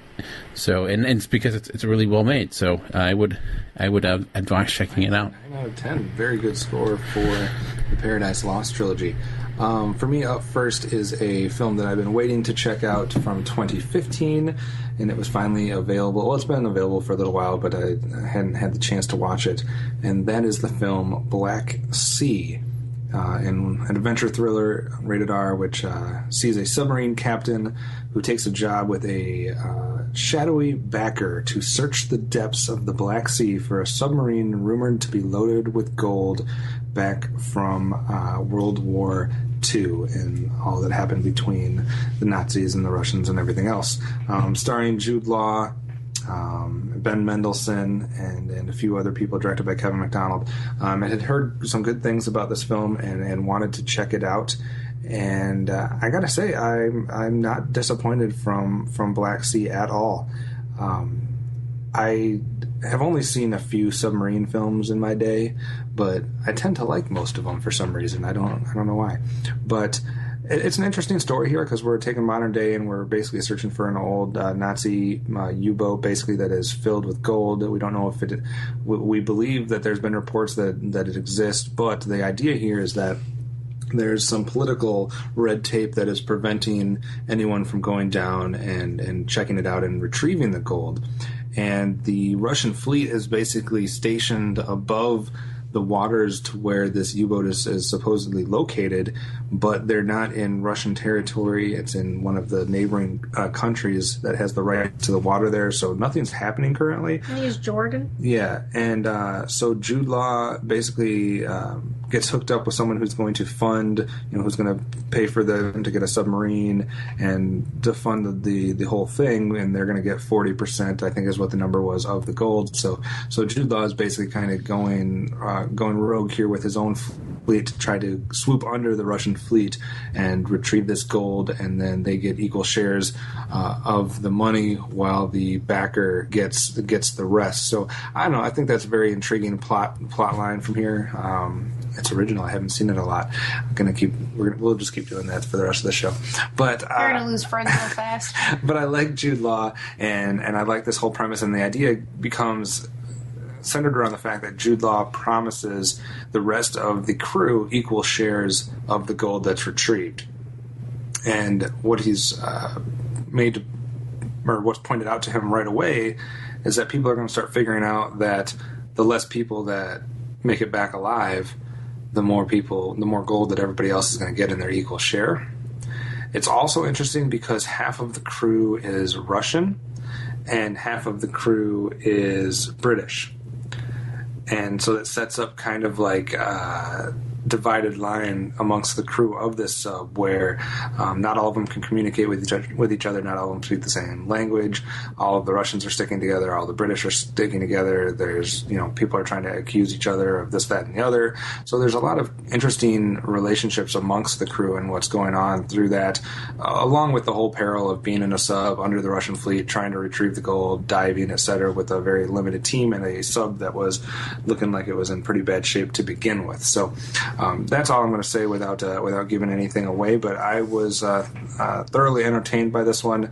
I would venture to say that if I was to come up with like a top 10 list of the year so far, it would probably find its way in there. And I would give this one a 8 out of 10. Amanda, you did not finish it, so you're probably not qualified to score it quite yet. I totally fell asleep. It was late, but like I said, 8 out of 10 for me. I definitely appreciated the Black Sea. Amanda, something else that you saw that you wanted to talk about real quick? or was The Cell the only one that you got to see this week? I also revisited Pacific Rim. Not much to talk about there. I enjoyed it. I don't think there's any need to really go into it. As far as the grade would go, I'd say give it a 6 out of 10, 5.5. I think it was okay. I think it was pretty cool. It was... Only a 6? Yeah. I know that there's divided audiences with that one. A lot of people love it, and some people hate it. So 6 out of 10, you're right in the middle, so not too bad there. I think the other one that we could talk about real quick that we got to see together was the theater visit this week, and that would have been Inside Out, the new animated film from Pixar that has everybody raving about. And I'm going to let you go first. So what were your thoughts on Inside Out? Hashtag the feels. Okay. I was in some state of in tears the entire movie. I was either about to cry, crying, or trying to stop crying, or maybe just some, like, one single man tear falling.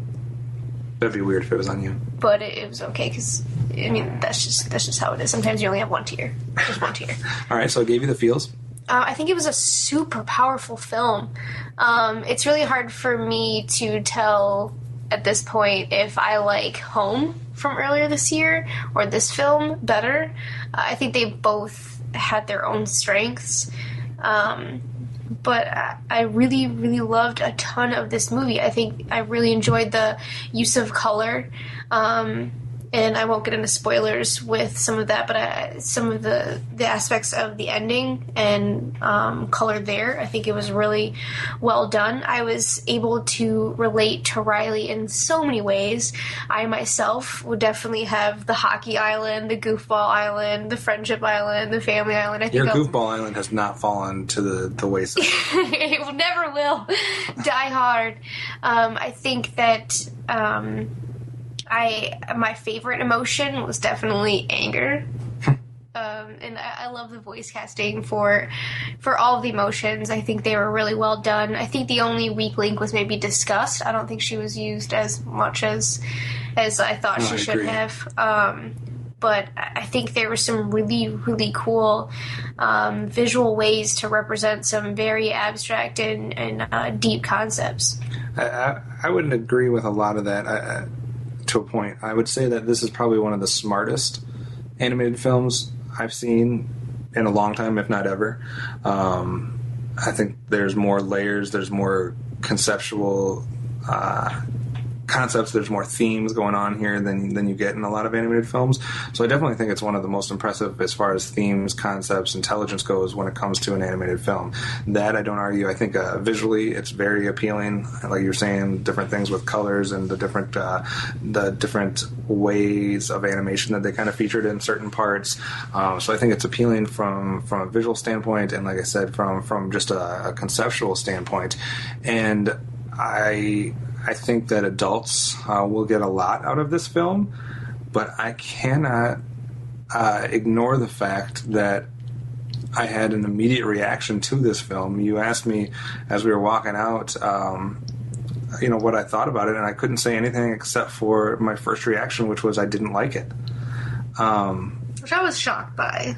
Now, that was just the in the moment initial, like I said, visceral reaction to it, was that I just, something about it rubbed me the wrong way. It's grown on me a little bit in retrospect, thinking about it and appreciating it for all the different conceptual things that they're doing and all the different themes and the different levels that they're going to. My biggest issue, and I understand that everyone says that Pixar films are made for adults, not kids, which... They're geared towards adults and catered toward children. Catered to children, I feel like. Yeah, but I don't know if I buy that. I get to a point that they're putting things in there that appeal to adults, and they're trying to make it equally represented, but it's still an animated film that still is trying to go after a demographic of children for money and for success. So I don't necessarily know if I buy that argument 100%, but that's coming from someone who hasn't seen all the Pixar films, so I have a couple blind spots in there. But regardless of that or not, my biggest problem with this film is as much as I appreciate how intelligent and how intellectual and conceptual it is, I cannot get away from the fact that I don't think a majority of children would find this film appealing. I just can't see a big chunk of these kids being entertained for this entire film. If you're having adult film buffs and cinephiles talking in reviews and saying that even they didn't get half of the concepts and that they would need to brush up on their psychology and that they would need to consult someone who's much more intelligent than them to understand it, then what chance does a kid have on, 50 to 75% of this movie is going to gloss over a kid and they're not going to have a clue what they're talking about. And I think that's somewhat a problem when you're doing an animated film. I think if you're above the age of 11 or 12, like 10, at least above the age of 10, you're going to get a lot more appreciation than if you're below this. If you are taking your child that's less than 10 years old, that's under 10 years old, they're not going to get, this movie's not for them. That would be my caution. Take your 10-year-old, your 11-year-old, your 12-year-old that might be able to speak to them and stuff they're going through, but anyone younger than that, it's going to be completely lost. We had one family, and I know people have said their theaters had different reactions, but we had one family in our row that literally got up 2/3 of the way through the film and walked out. And that was the same family whose kid at the beginning was going crazy over the film. He was really enjoying what was happening in a few of the initial scenes and very much enjoying it. And it seemed like the whole family was having fun for those first 10 to 15 minutes. They walked out 2/3 of the way through because of the either the kid not understanding it or because the kid just literally not liking it. We had someone in the front row that was a little more verbal than we hear a lot of kids in some of the theaters that was commentating on a lot of the things, and he was not happy with what was going on. On our way out, we had a little girl that was walking by us that said that's the saddest movie I've ever seen. And whether that provides an opportunity for a parent to, like a parenting moment where they can teach the child something about the emotions, or whether the film can do that, I still think there's a danger there because I don't trust parents in our country because I've been exposed to too many of them and they don't do a good job parenting. So I don't think those moments are going to be necessarily capitalized on like they should.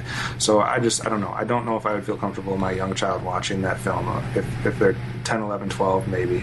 So that was my initial reaction. Dan?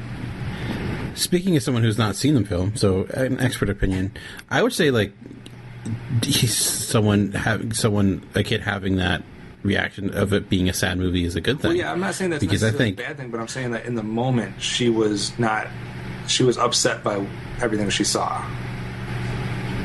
Which I think that's more of a testament to maybe the animated or the programming for kids today than it is the movie, because I think it's one of Jim Henson's favorite things was he felt that kids should be fearful, that you should scaring is a good thing, being frightened there's some positives there. Yeah, I saw a leprechaun when I was 6. Look how I turned out. Great. Exactly. So I think in a way, by trying to hide those emotions or the production or try to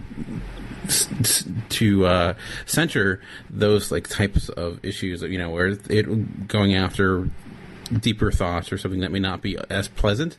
I think it is kind of a problem with kids' movies today, where everything has to be positive. And I don't think it should be all positive. I'm not saying we should hide sadness or being scared. I think those are very, very valuable things.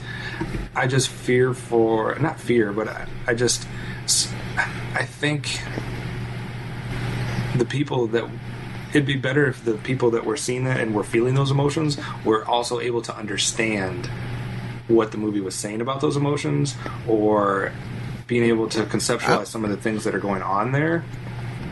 I think kids are smarter than we give them credit for. I agree with that. And maybe I think they understand. And I mean, I can't really say because I've not seen the movie, but I would say that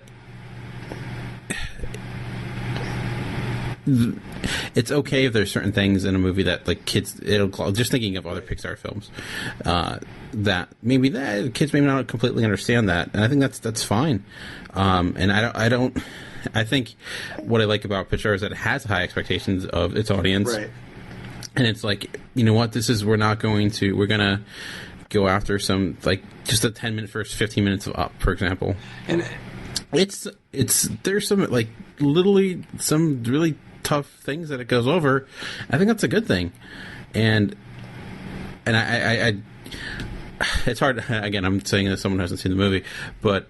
Well, I think you'll enjoy it too, and I think that, like I said, I'm trying to explain what my initial reaction was, what kind of like a visceral, just seeing kids being upset around me and not having the faith that the parents were actually going to explain to them or use it as, like I said, like a teaching moment or a parenting moment to kind of let them know that what the film is saying is that it's okay to be sad, that the film is saying that, you know, all our emotions do need to, interact and we need to acknowledge them, etc., which are all great points. And I'm not saying, you know, I think kids should be exposed to, like you were saying with the Jim Henson, being scared, being sad, etc., and not brainwashed into thinking that everything has to be happy 100% of the time. I think, like I said, this is one of the best thematic and conceptual, like it's giving a message is probably one of the best messages I've seen in an animated film. I just, like I said, I don't know if that message is going to come across to some people, and I don't know if it was done in the most entertaining way to keep people's attention. I guess what I'm trying to equate that is to, like, if you could have a lesson in a school, in a classroom, that is literally talking about the most important thing in the world for that student, for that year, or for their future, or whatever. It's like it's just a critical lesson. It's about great material. But if that message is not given to that student in an entertaining or into a way that's going to catch their attention or give them something to grasp onto, it could be lost on that student. And I hope that this movie is not that. I hope that there's enough there for kids of all ages to grab onto so that message is not going to be lost on them. I would love to have seen this as a younger child and then rewatch it again as an adult.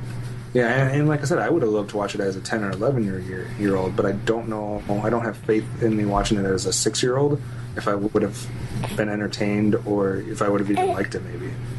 But hopefully I would have. Yeah, I mean, I think it'd be hard to go. I mean, just based upon what I've seen, hard to make a movie that goes over some of those topics for a 6-year-old. I mean, if maybe it's only for 10 and above, that's not necessarily a bad thing. I mean, right. I look at something like Dumbo. That's like, that movie is super sad. It has a lot of sad moments, but I think it's probably something you would say that kids of all ages could at least understand the conflict that's there, because it's a basic conflict they can relate to, because it's like a big baby who wants to be with his mom. So this might be a little bit more high concept. Think about it. At what age are most kids seeing Dumbo? I don't think I was, gung ho about seeing that movie when I was 10. I wanted to watch it when I was 6. Yeah.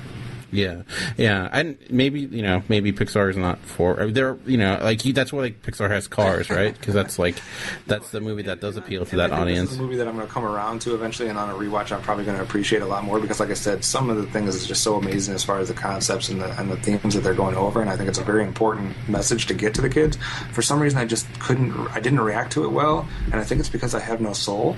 That's what I'm concerned about. Really, was the movie pointing out to me, and that's why I'm upset about it, that it's pointing out that I don't have a soul or emotions. You don't have a goofball island. I do, though, but I think everybody's talking about how much. And maybe I'm just in a bad mood about my car and stuff like that. Into it. Because everybody's talking about, like you said, you're in tears the entire time, trying to fight back tears, I didn't well up one time. I cried during the Muppets Take Manhattan. Why couldn't this movie make me cry? There were no Muppets? Is that the key? There has to be Muppets. I also thought the short at the beginning of the film definitely touched you a little bit too. I don't understand the hate for that short. I actually enjoyed it. I thought it was good. It might have been a tiny bit long, but it was still a short. That long. So. Yeah. I don't know. I like the short much more than most people, and I thought the music was cool and during it, and I thought it was a cool symbol. But all right, we've beaten Inside Out to death. So Dan, anything else you wanted to bring up as far as what we've been watching before we get to the homework? The only other thing, I don't think I can make this transition be any less awkward. The only other documentary that I watched was Hot Girls Wanted, talking about a movie also not good for kids. It's currently available on Netflix, and it's a documentary about basically the amateur porn industry, which I know it's like, why are you watching this? But it was interesting, produced by Rashida Jones, and it kind of gets into like that rise and just the world that those people are in, and kind of the just how they're exploiting these, girls 18 to whatever, and it's pretty much, I think, what you would expect it to be for the most part. I mean, there were some surprising revelations, mostly just the turnaround is like a revolving door and how much, and just the kind of the thing it does really well, though, it does allow its characters to kind of take control of the film, and you have girls that are currently like in the process of it, and specifically there's one who just recently like started, and you see her story, and she's kind of conflicted because she has a boyfriend who wants her to stop, and her mom finds out, and there's this really, it's got to be one of the more harder to watch moments when she's kind of like talking to her mom about it, and her mom's trying to get her to stop, and her mom's also kind of trying to find out exactly what it entails per se. It's hard to watch, but it's also hard to explain to my wife why I just recently watched Hot Girls Wanted on Netflix and tried to explain that it's legit documentary. It's like, yeah. After watching Shame and this for this weekend, it's beginning to wonder. But no, it's like I said, it's not. I think anything that you would not. I think you would walk out of it pretty much what you would expect. Though I was surprised that, like, a lot of it is in this one house all these girls live in, and it's kind of a dump. You think they're talking about how much money they're making, and they're living in like a really bad, like I would think that's a bad apartment for like a college dorm. It was really dumpy, but I don't know. I'll go 6 out of 10. I forgot to give scores for Inside Out. Amanda, what was your score? Sorry. Man, I want to give it, right now I'm going to give it an 8 out of 10. Alright, I will give it a 7. Had to be that guy, dude. I'll give it a 7, because I have faith that in a rewatch I'm going to like it a lot more. Dan, did you blame us for the fact that you had to watch Shame to your wife? No, luckily I watched it when she was out, so I didn't have to explain what exactly I was watching, why I was watching Michael Fassbender naked for 2 hours. All right, well, let's get into... Oh, wait. Did you have any other ones, man? I didn't give you a chance to say if you had any other films that you wanted to watch or talk about, or no? No, I don't think so. Okay. Dan, did you have anything else besides Hot Girls Wanted?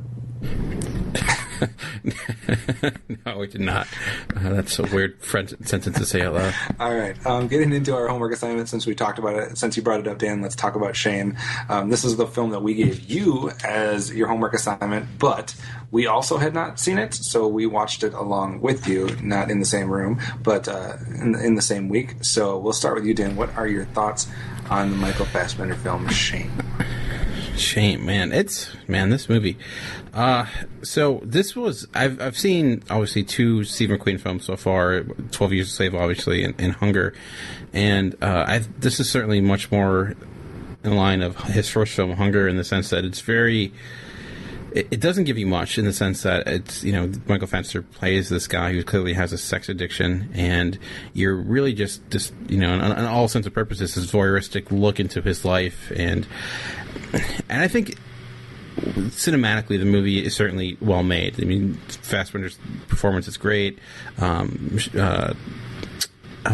forget her name off the top of my head. But I think, like, acting-wise, all over the place, great performances. McQueen's direction, spot on. He really knows how to use a camera. But I think the issue that I came away with the movie is it feels like it keeps you at a distance the entire time.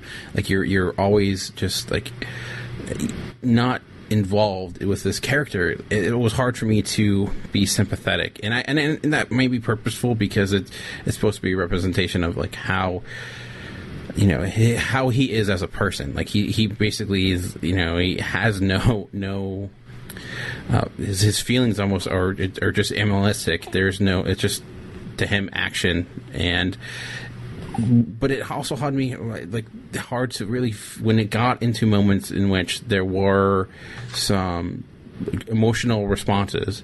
I felt at that point like I didn't really have the reaction that maybe it was supposed to have. I didn't necessarily feel like that I cared all that much. At a point, it almost felt like redundant. And again, I think that was purposeful. But as a movie, I just felt like I can appreciate it, but I don't think I enjoyed it in a sense or felt an emotional impact to what he was going through. It just, I wish I got a little bit more because it just felt self-inflicted, and I got in. I understood there was certainly a lot there that we weren't privy to, and you can read between the lines on a lot of it, but I think I can. The craftsmanship is great, and I can see kind of the progression of McQueen as a director. I just think what he didn't have here that he had with 12 Years a Slave was the ability to really get this, really like, get you to emote with the actors or really feel their struggle. And I just kind of felt like I was just watching a dude. Like, honestly, just like at the point where, like, I think you could maybe cut this sex scene down a good little bit. Like, I think it just got redundant, I guess, with the word. I think I'm almost completely in line with what your feeling on this film was based on what you're saying so far. But I think, Amanda, you were a little bit higher than I was. So on this film, what was your take on Shame? I did enjoy it, not just for the Michael Fassbender effect, is what I'm going to call it. He's shaking his head over here. I think that you're right, Dan. A lot of his struggle seemed to be self-inflicted, and you did have to read in between the lines a lot as far as what was going on. I was really confused about the brother-sister relationship, and I think you definitely did have to kind of read into it on your own time, on your own terms, to figure out what was going on there. And I was trying to really understand why he was making such rash and angry decisions and acting in such self-destructive ways. And I just finally had to accept the fact that he is so frustrated and stressed in his life that he can only seek solace and relief in these reckless and unhealthy ways, and just kind of go along the ride with him. And I mean, I know myself, I get, a little down. I'm probably going to do a little too much drinking and party and all that good stuff, but knowing that's not good for you and you're still going to do it anyways, and obviously he knows this stuff isn't right, but this is what he wants to do to emote and find his solace. Yeah, I don't know. It was just weird to me because, and like Dan's saying, a lot of this is probably intentional and done, for a purpose. But it was just hard to relate to any of the characters in this film, especially obviously Michael Fassbender's. It was hard to not just relate to him, but relate to the people that are interacting with him, because he doesn't seem to even interact like anybody you've ever interacted with in your real life. Like,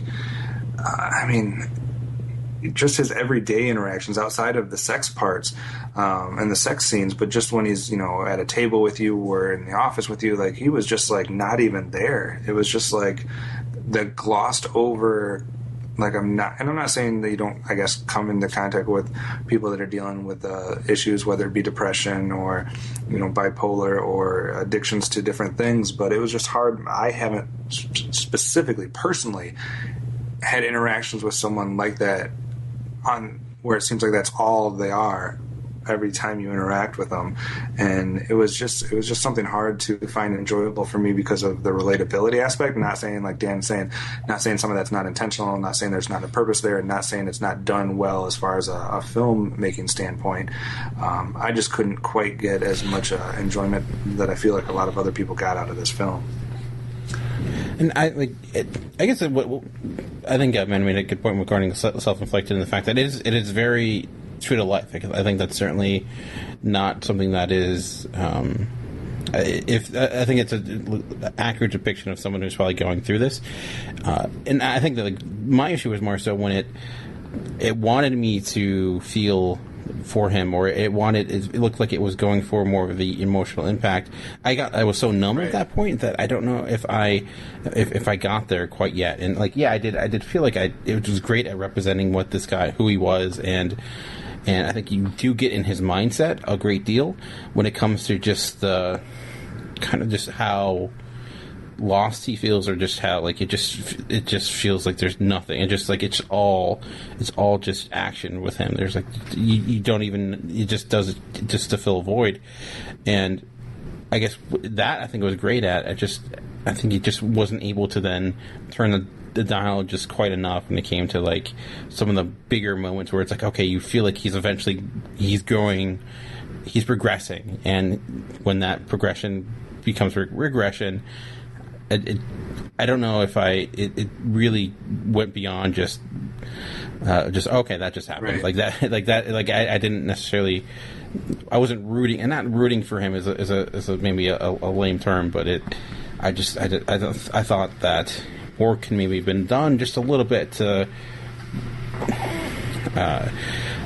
provide more of an insight to him, like beyond just the sexual, like where is it coming from, and maybe that's not the point of it per se. I mean, I'd be interested in that aspect, but I think I'm maybe becoming more negative than I intend to, and at the end of it, I do feel like I was affected by it, and I do feel like, okay, this is something that I get back to the originality term. Like, it's something maybe I haven't seen before in this light. The movie that maybe comes to mind are like Don John or Thank You for Sharing, which center around similar ideas, and I think they're certainly not nearly as dreadful in their execution as this, and I think that's effective in that way. And I am glad I saw it, and I don't think I think it's probably, if I were to look at McQueen's filmography, I think Hunger is overall a better movie, and I think 12 Years a Slave, obviously, but I do think he has a unique style to him that it's like hard. It's hard to like describe. It's almost Christopher Nolan in just how distant he makes the audience, and sometimes it works and sometimes it doesn't. And what score would you give that one overall, Dan? I would go a solid 7. I would give it a 6.5. I thought you were higher than that. I'm right in the same ballpark, 6.5, 7, somewhere right in there.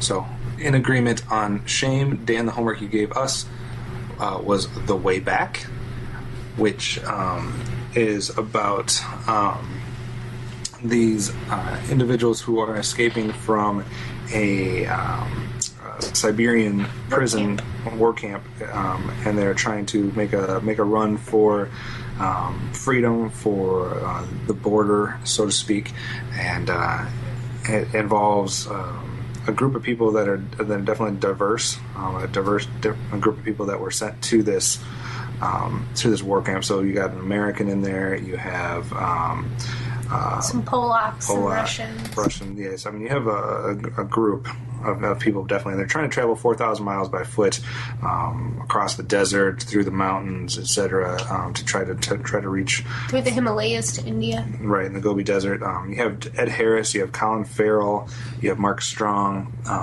Pretty impressive cast going on here. Amanda, let's start with you. What did you think about The Way Back? I really, really enjoyed this movie. I liked it a lot more than I thought I was going to. I was intrigued by the cast. I like Colin Farrell. I mean, I think he's good in his own right. Definitely a Mark Strong fan. And also Gustav Skarsgård. He's in Vikings as Floki, and I definitely dig that show, so it was cool seeing him in another role. I like him. And actually having been in Poland and seeing the death camps and the work camps and seeing the actual structures that these people lived in, it's easy for me to be able to visualize the hardships and the struggles that they went through being in these places, especially watching movies like this where it's in your face. And I think it really hit home with me as far as my soft spot for movies, if something can relate directly back to me and my family. And my family did actually come to America because, the Nazis wanted our land in Poland and we had to get the fuck out of there. So it was a cool family tie there, and I really, really liked this troop of men that I'm going to call them a band of brothers, if you will. And I think that it really did a good job of showing how these men were falsely accused, and how they were actually good men thrust in this horrible situation. And it showed how honorable they were several times throughout, especially every time somebody died, how they treated that death as important, how they treated each person in the group as somebody that they were close to, a person of value to them, whether it be because this person meant survival for them, or it meant companionship, or just like how they felt a closeness in the fact that they were sharing their joy or their enjoyment of the pictures that the artist was drawing, and also how they reacted when the young girl came into play. I think they all really stepped up and showed that they were good men, despite that being in this prison for these crimes that the Soviets deemed worthy of this imprisonment. And I thought overall it was a really great film. Yeah, I got a lot of enjoyment out of this one as well. I think the interesting thing here is that you have such a diverse collection of people here from different backgrounds, but you're also dealing with it's not like your typical where like they were all fighters that were captured. You have, like you said, an artist, you have people from completely different backgrounds that, you wouldn't think would be able to survive given the situation, or given the idea of trekking across the desert and through the Himalayas and et cetera, et cetera. And it really takes people that know nothing about each other from completely different backgrounds, forming these bonds and being able to work together. And I think it's just an interesting situation that we find them in. I think the performances in this film are pretty impressive across the board. The girl who that name I can never say, Saoirse Ronan or whatever. Yeah. Saoirse Ronan. From her to, like we said, Mark Strong, Colin Farrell. What was up with Mark Strong? Like, I thought he was going to be such a huge part of this film, and his ass doesn't even get out of the camp. Yeah, that was interesting. He bitched out. He went total bitch face on this. Jim Sturgis, who played the main character that leads the charge there, but they were just impressive performances throughout. And even though Inside Out didn't make me cry, there was a moment in this film that I almost did well up. Which I don't know if you saw it or not, but it'd be somewhat of a spoiler alert. But one of the individuals does die, as I guess most of them you can expect to, since it's based on a true story, and they tell you right off the beginning with the first scene that was one thing that I maybe disagreed with. The first text that's put on the very first screen maybe wasn't necessary to tell us exactly how many people are going to survive. I could have maybe done without that, but maybe we could have put a spoiler alert in their own text, right? Subtitle. But anyways, one of the people does die, like I said, as a lot of them do, and just what they hung on his cross almost hit me right in the gut. I thought that was pretty sad. Maybe I didn't notice because I blurted it out. Like, it was so obvious, but I blurted it out anyways because I was that was probably that helped me. So brought me back into my moment. Took me away from it. I think that Colin Farrell's character was super anticlimactic. This dude, I can't say it without spoiling it, I guess, but it's like you're going to go through that much work and go all this way and then decide that. So that was interesting. I was waiting for him to go out in like a blaze of glory or something, but he's like, and I'm gone. Peace. But I thought there was a lot of interesting situations, choices, especially when you consider, like Amanda was saying, how most of these individuals are, if not all of them, were innocent. A lot of them, the Nazis or I guess in this case the communists from Soviet Union were basically torturing people to sign false confessions about them. So you had in one case, it's the guy's wife that basically ends up sending him here for all intents and purposes. Another one, you have his son that's in the same situation. So, just so awful. But just to see these guys, not just from a physical standpoint being able to deal with everything they had to deal with, but from a mental standpoint, it just would tear you down. So just a triumph of the human spirit, I guess, is what this film, the biggest message that I got out of it, as well as the ability for just human beings, when all else is torn away, to be able to interact, coexist, and just kind of the quest for survival and for freedom. I think there was a lot of strong messages here. I think maybe if I want to nitpick, that the movie might have benefited from about 15 to 20 minutes cut off at one point or another.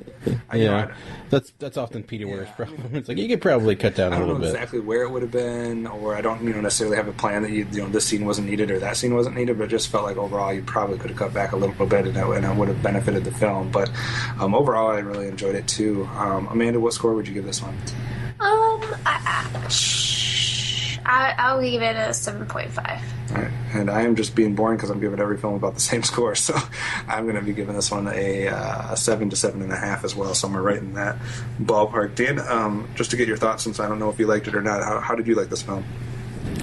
I did like it, and I watched it when it came out, like in 2010 or 2011. And I just found it interesting because it was a movie that it got no traction whatsoever, and it was coming from Peter Weir, who's the director I respect. I love Master and Commander, and I think it was, it's maybe not, to go back to originality again, maybe the original ideal of people basically escaping and like that type of epic type of journey, and not really doing anything relatively new with it, but I thought it was just done well. And like you mentioned, the biggest thing I thought was interesting, it's a part of history that's not often talked about, the communist camps at that time, and then just the characters themselves were intriguing to me. It's a strong cast. Absolutely. All right, so I think that does it for everything we were watching in our homework from a couple weeks ago. Dan, did you have anything for us for this next? I think yeah, and I think last time I gave you options, I think I'll try to do the same thing again.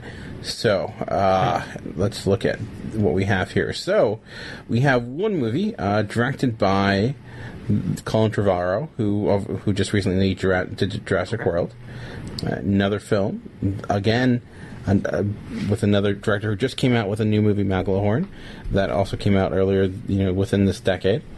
Let's see, and that's more of a comedy. And then I would say, I'll preface this by saying it's one that's a little hard to define because it's not on Netflix or Hulu at the moment, but I think it's on demand. But it's to me, one of the better coming-to-age movies that have come out in the last few years. Okay. Amanda, do we want to pick the same movie, or do we want to each pick something different?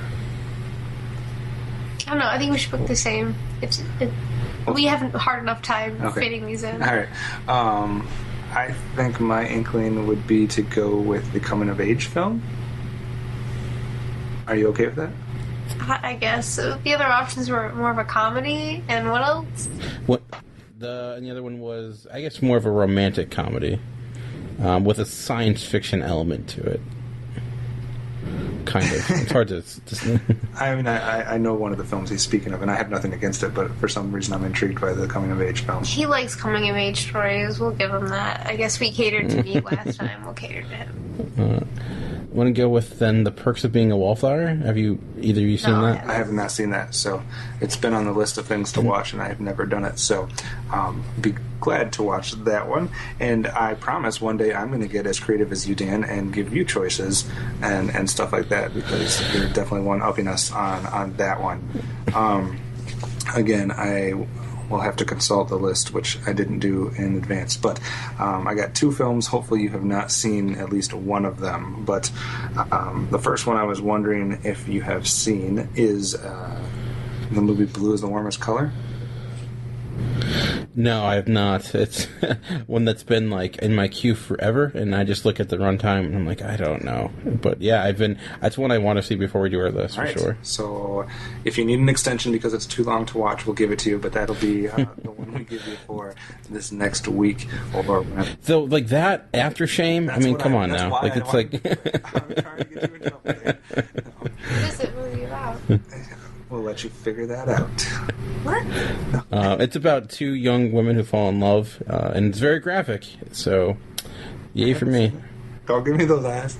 You got those eyes. So now I'm in trouble, Dan. You'll be in trouble. Well, I'm sorry. All right, going a quick look at what's coming out here on Blu-ray next Tuesday, or what's coming out into the theater. So get your mind out of the gutter. These are the options, guys. I'm not even thinking about it. He is. No, I'm reading movie titles here on this list. Fassbender effect. So in the theater, as you guys are listening to this, is of course, like we mentioned, It's a big effect. Ted 2, and if anybody wants to get the feels, I guess, from what I've heard here, the film Max.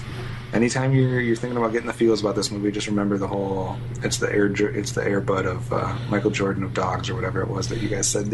No, shut up. This is like the American Sniper of Dogs movie. When I saw I thought it was a Lifetime movie. Not to be. I mean, not like in a bad. Like it just seemed like it was an Air Bud sequel. I'm sorry. I thought it was in that line, or not Air Bud, but one of those films. I was bawling my eyes out in this preview already. She stands no chance. She's like JD. They have no chance. I mean, it's a dog movie and a soldier movie. Yeah. I mean, it's gonna be a lot of tears. I think this is the new tear factor. Hand out Kleenexes on your way into the theater. What's the over under on that dog dying? Have you decided that? Sorry, that's not funny. God damn it, dude. All right, so Ted 2 and Max in theaters this weekend. As far as limited releases or video on demand, we got the documentary we talked about a few weeks ago, Bat Kid Begins. We got Into the Grizzly Maze with Thomas Jane, Billy Bob Thornton, Bart the Bear, whatever. Piper Perabo. Yeah, did you guys know, Dan, did you know Bart the Bear is an actor? Yeah, there's a documentary about him. No, I'd never seen the documentary. I pulled up his IMDb. It even had his height, weight, and everything. I don't think it's a full length documentary, but yeah, there's a lot of stuff about him. It literally lists his height on IMDb. Like height, weight, and everything. He's like 4 Tom Cruises.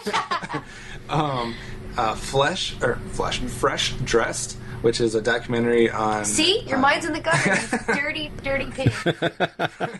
Fresh Dressed, which is a documentary on hip-hop, the fresh style of clothing that they wore, featuring Pharrell and some of them cats. The Midnight Swim, A Borrowed Identity, Elimination Game, Murder in the Park, 7 Minutes. Glass Chin, starring Corey Stoll, who's owned by somebody in the Fantasy Film League. Escobar, Paradise Lost with Benicio del Toro. The director, Alan Rickman, also starring in a film called A Little Chaos with Kate Winslet. You got a film called Big Game starring Samuel L. Jackson. The Little Death, and the film called Felt. So those are all out in limited or video on demand release type things. And then coming out next Tuesday on DVD/Blu-ray, you have, hold your breath guys, The Gunman combo pack. Nice. Yeah. I gotta watch that before we do our top 5 of the year so far. Do me a favor. I've been dying to hear somebody's opinion that only watches the first 2/3 of the film. So watch 2/3 of it and then shut it off and give me your opinion. While We're Young, Kumiko the Treasure Hunter, the film Last Nights, Knights, starring Morgan Freeman and Clive Owen, Get Hard, and Danny Collins. So Dan, if you could only buy one or watch one, and that's your only chance to either see it in the theater or to own it, what are you going to do? Man, I have not seen... I've heard good things about Danny Collins, so I'd probably check that out. Amanda, what about you? I'm going to say I am going to see Ted 2 in theaters. It was a tie between Max and Ted 2, but I know that I'm going to go see Ted 2, so I'm just going to go with what I actually am in real life going to do. I'm not saying I'm not interested in seeing Ted 2 eventually, but if I only had this one option to buy Danny Collins to have a repeat viewing of that, I have to take advantage of it, so I will bypass everything else and go grab Danny Collins. I do want to see Get Hard, though. All right. You can't. You just chose to see Ted 2. Sorry. All right. All right, Fantasyland. Please, my mind's not in the gutter, you sick. All right. I haven't said or done anything in the last... All right. So... He's bringing you down, Dan. Don't let him bring you down. He'll ruin your marriage. I'm not trying to do that. We've had a lot of good interaction on the website. Some people commenting both on our Jurassic World conversation as well as a couple of the other episodes we've done recently. So definitely like the talk there, that the discussion that's going on there. big, long comment about our Jurassic World review, actually, that I really enjoyed reading and interacting with that individual. I haven't checked recently some of the other sites we're now featured on to see if there's been any recent feedback. Dan, have you at all? We have okay. not. So hopefully we'll be getting some feedback there too if you're listening to us from the Blog Talk Radio website. Anybody have a question for next week that they wanted to ask the listeners? I think we should tie it in with our originality discussion. Definitely. I mean, we could something in the line of how important originality is to you when you watch film. Yeah, absolutely. How much do you value originality, or can you see the value of or can you still see originality in a franchise or in a sequel, reboot? And like Dan said, with all his good points there, if you agree or disagree, I'd be interested for people to interact with that. Quick teaser though for next week's episode. Well, first of all, before we tease that, Dan, we should take care of a little business and make sure that people are aware that we have something else going on as well. So what else did we start this last week that people might want to keep an eye out for? Well, we kind of, I think we talked about it a little bit during the episode, but we are doing our Quentin Tarantino retrospective, basically, which involves us going through his filmography and reviewing movies one by one. Next week, up right now is our introduction episode where we talk about basically our history with Tarantino and what we're coming into this as. And then next week we'll be doing the first movie in the franchise or in the series as we look at Reservoir Dogs. So it should be a lot of fun. So definitely keep an eye out for those and let us know what you feel about those retrospectives and going forward with that. And then to quickly tease what we're going to be doing next week, we're going to be taking a break from our normal format a little bit in our main attraction and throughout the show, and we're going to be taking a look back at the year so far. So the first half of 2015, and we have some fun things planned for that. We're not going to give away everything, but there's going to be some different categories and things that we discuss, not to mention obviously the highlight, which will be our top films of the year so far. So you definitely don't want to miss that. It's going to be a fun conversation on next week's episode. Amanda, anything you want to say before we close this episode out? Any last thoughts? No, you're sleeping in the shed. I'm sleeping in the shed. Dan, any last thoughts from you or anything you wanted to bring up beforehand? No, I would just say thanks for listening. Yeah, absolutely. And like always, if you want to interact with us, go to the website, geekcastradio.com, find the episode post and make a comment there, and one of us will definitely interact with you there. You can also follow each one of us on Twitter. Dan, your Twitter is? At Movie Revolt. Amanda, your Twitter is? Hard Candy Mandy, Eyes No Eyes. And my Twitter is Optimus Solo. The show Twitter is...